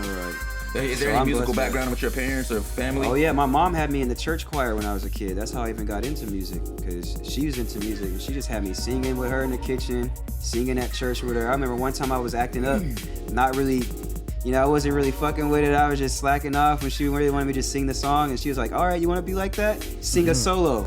Made me sing a solo in front of the whole church. And then I low-key killed it, and I was like, you know what? I like this shit. Yeah, after that, I was like, yeah, this is me. I'm fucking with it. I was like, I like it. I like people acknowledging that I'm good at some shit. I was like, okay, this is kind of cool. I feel that. Ever since then, yeah, I just been always into music. And my mom, she always talked about, I remember like when I was little, she wanted to go to American Idol, but she was just being a mom and, you know, just not having time and stuff. And it's not like, high key, my pops wasn't always like, I love my pops to death. I ain't even trying to hate on my pops. My pops wasn't always around when she could have used him being around to do what she needed to do just as a human, to be able to just like be her, you know? So, especially because, I mean, my pops, when I was a kid, I mean, he don't know that I know the truth though. My pops was in prison. He told me he was in prison for insurance fraud. That motherfucker was selling. That guy selling Whenever, and it's like, you know what I mean? It's like, yeah. So, but I think he just hid that shit from me because he thought, oh, if he hid it, I'll never do it or whatever. He's like, which is like, bro, I'm never gonna do insurance fraud. You know? I never have. I mean, I sold. So I'm like, you know, you should have just told me. I probably would have not ever done it. I probably would never sold drugs. Yeah. In that case, if I knew he got in trouble for it, but like, I ain't trying to get in trouble like my dad did. But my pops was a huge weed head. He don't smoke or drink or nothing anymore. But then when I was a kid, when I kind of got into high school, I became a huge weed head. It wasn't until like last month that I kind of stopped smoking weed. Now that shit give me anxiety. My man said I had a good run with the weed. Time to take a break. I had a great run. I was Snoop for a minute. I was a little Snoop. Man, because honestly, like, I'm kind of getting to that point now where I feel like I'm kind of trying to just. I'm at a place where I'm not gonna lie, y'all. Like, I have to smoke or I'm gonna crash out on a motherfucker. So like, that's how I was. It's not. That's not one saying it's me per se, but it's just like I don't know. I just know that there's certain things I could do a lot better if we were not always in the equation. That's the part that kind of sucks though, because it's like. I don't necessarily rely on it, but like I said, I just know that like I'll be ready to crash out, man. If I don't smoke, I will. You see how y'all see I'm passionate? Imagine if I was sober. Just keep it a buck. I mean, that's fair. I mean, but the thing is, that's how I used to feel. But then I realized once I go through that motion of like just being pissed off for a minute and just being okay with being the villain. I had to get okay with being the villain, bro. And I had to stop giving a fuck. And then after that, because I didn't have a choice. Why you look so mad all the time? It's like, cause I ain't mad, bro. It's just like I'm actually mad today. Nah, I actually was like, I had to get to a point where I'm like, nah, I'm actually pissed off. Was the like, first don't few talk days to me. And I had to be okay with being pissed. I had to be okay with being sad. I had to be okay with like, and like once I got into that, like just being like facing your stress. Yeah, because bro, when I quit for those 12 days, literally instead of facing my the second day was the hardest. I was just so grumpy, the second day is always dude. the hard. But I mean, actually, the first week I feel like it's always the hardest. I was at work. It was just the second day, and then I got off that second day. Was it? It was cool. The next track in this playlist is by an artist named K Lone, and the song is called Drumz.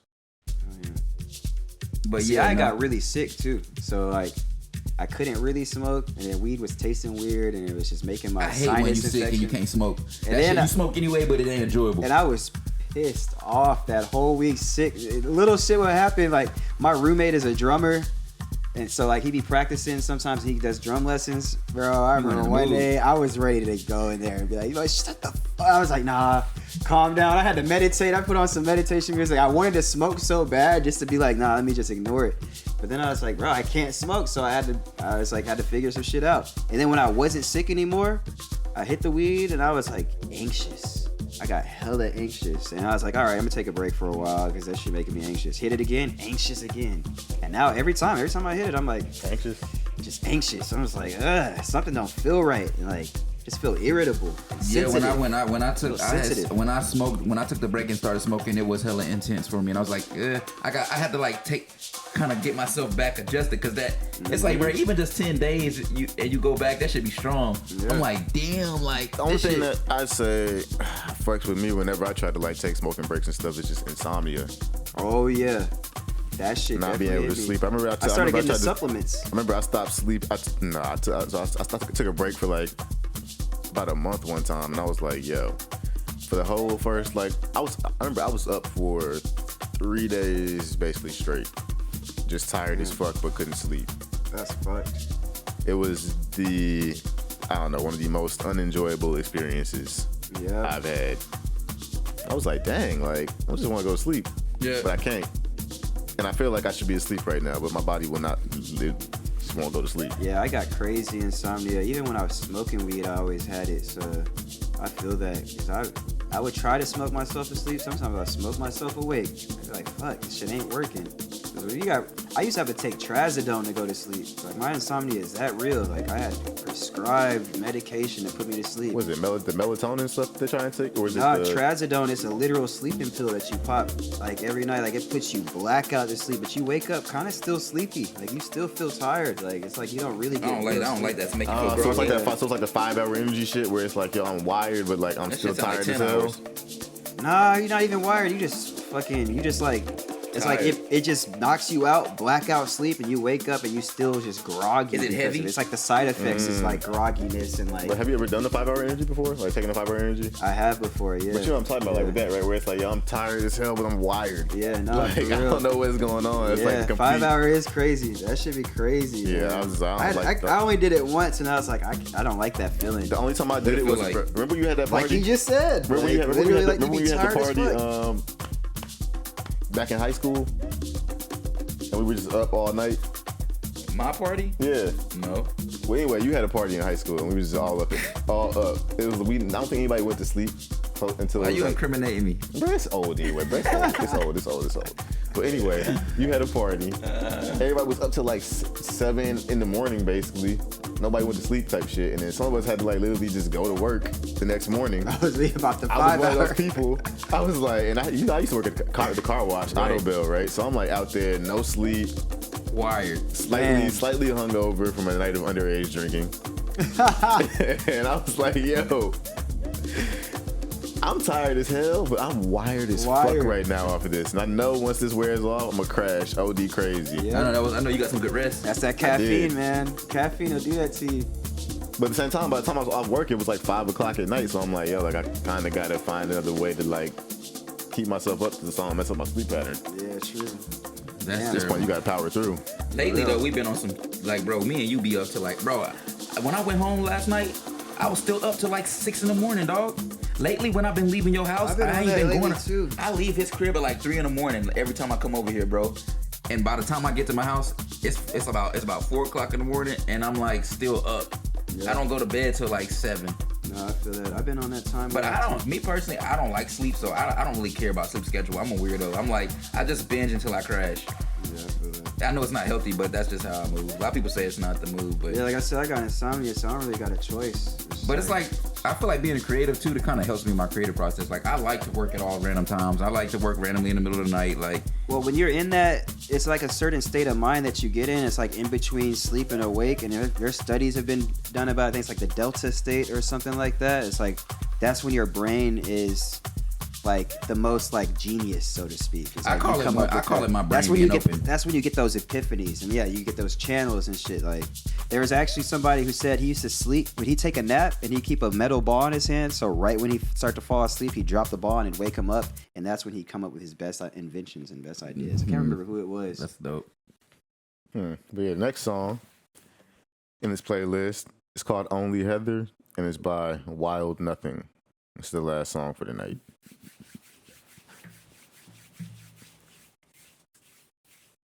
Yeah. I forgot how I even got onto this project.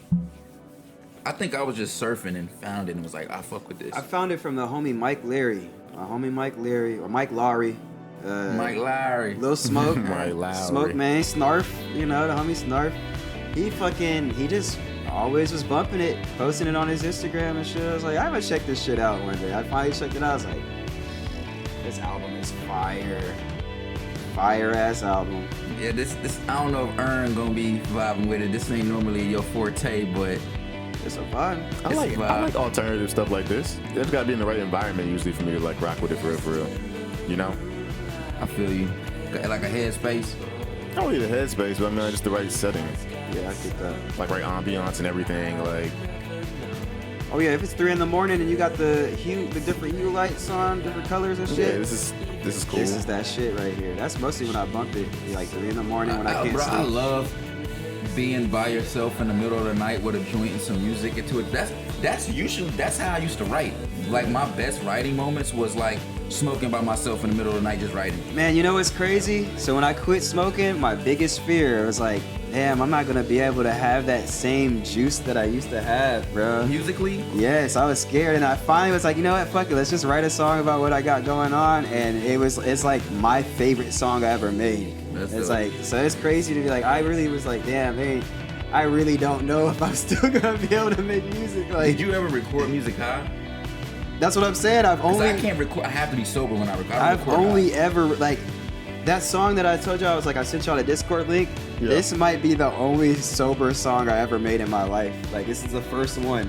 Like Damn. every other song that I'm probably gonna be putting out, like I was high as fuck when I made that shit. Cause I be literally saying the line, smoke be in my lungs while I'm singing and shit. Like I used to really have to be like, cause I was stressed, so stressed. I needed to really like. I'm I not had to sharp smoke when I'm high, so I have to be in the studio. I have to be sober. Like for some reason, I'm not as sharp, and I feel like I got more control when I'm not high. Well, weed stopped getting me high. That's what it was. It's like to the point where I just was already high. It's like I'm just smoking. You plateaued at that point. Yeah, You plateaued, smoking to stay high. Yep, exactly. Where just I'm to at stay now, level. I can smoke if I want to and get in the studio, but I still try. Like for example, if I'm in the studio right now, I'm not gonna face a blunt and go in there. Yeah. I will probably smoke after I get done recording that little verse or something, because it should just be making me feel weird. Like it be making me feel like I'm not tight. Like I said, that's the best way to put it. Like I'm not. Yeah. I can't be tight with my flow. Like I feel a little just loose. I get that. I don't know if I can. That's the best way to explain it. That makes sense though. Yeah, I always had like a completely different relationship with weed. It's like to the point where I was like, I gotta hit the weed in the studio to be as tight as I want to be. Like, it's like if I can't smoke in the studio today, I don't really want to record vocals type shit. Damn. Or like for real, or I'll make some beats or whatever, but it's like it just wasn't hitting the same for me unless I was high. So, but it's also it just was my relationship with weed in general is just like that, where it's like I needed to be high to do everything, kind of low key. Like I couldn't enjoy some shit if I didn't have a blunt or a joint in my mouth. Well, I'm glad that you is over that hurdle and that's not the case. Oh yeah, I love it. I'm You know what I'm I'm saying? happier now than I ever been. It's crazy. I would have never thought, bro. If you told me last year, nigga, you gonna be sober and be happier than you were before, I'm like, Get the fuck out my face. you stupid. You don't know me. But yeah, shit, man. We appreciate you coming through and rocking with us, coming Yeah. through to kick it with I us. appreciate y'all having me. It's been a good one. It's been a good. How long we good been on the kicking. pod? How long was this session? About 3 hours. What? Yeah. This was 3 hours for real? Yeah, man. Looking at the time. Holy fuck. Look what time it is. I got here at like 7. Bro, we It's ain't had a almost pod 11. this long in a minute. We What was we talking spent that 3 hours shit. talking about? Everything. Everything, listening to music, sharing new Yeah, music, man. you know. I can't believe we sat here for 3 hours. Hell yeah. Damn. Shouts out to Snugs, bro. Hell yeah, bro. Shouts out to y'all, man. Hey, if y'all ever want me for another one, I'll pull up too. Yeah, but you're welcome to pull up and Man, most chop definitely, shit, bro. chop shit up with us anytime. We got to man. get you and Jason up here. Yeah, we should for real try and get you and Jason up here at the same time. That would be Yeah. dope. I'm here We need for to that. plan that. We'll figure something out for That's what I said, I sure. could, you know. Yeah, y'all might catch me and Jason arguing in this bitch. It's gonna be funny as fuck. Hey, that's cool. They could take the heat off us because people always thinking me and Ern arguing. I'm like, yo. Facts. Hey, why It's y'all cool. always 'Cause I mean, arguing? like, we can, you know, do a picture-in-picture thing, have Jason over here and just put him, like, up here Oh yeah, yeah. That'd be on the dope. screen or something like that, you know. And Nah, also put get- Jason in the middle. Put me over there. We got more Since than- I was we in the also middle more this than time. enough mic. You know, Make we him got- make him feel You comfortable. know, we got the ability to take live phone calls and live FaceTime. Oh, So if you that's got other dope. homies that want to get in on the pod while you here, like, yeah. we can loop them in. That's dope. Ain't yeah. shit to do it. Yeah, man. We got everything we need to, you know, I feel to that. do this shit effectively and efficiently. That's what's up. At this man. point. Yeah. Oh yeah. And we appreciate everybody rocking with us for these 3 hours, man. Y'all already know what to do. Like, follow, subscribe. Damn right. Like, comment, subscribe, The whole and share shebang. with your friends. You know what I'm Yeah. saying? Yeah. Check out that jam session. Yeah. Big facts. And we almost there at this 100 subscribers, 96. So let's keep it moving. We on We that got way 4 to more 50. to go. 4 more to go. And we want to thank everybody for real. Yeah, Appreciate y'all, thank you, man. Thank you. It's been real. We'll catch y'all later. Happy New Year's too. Yeah, Happy New Year. Happy New Year.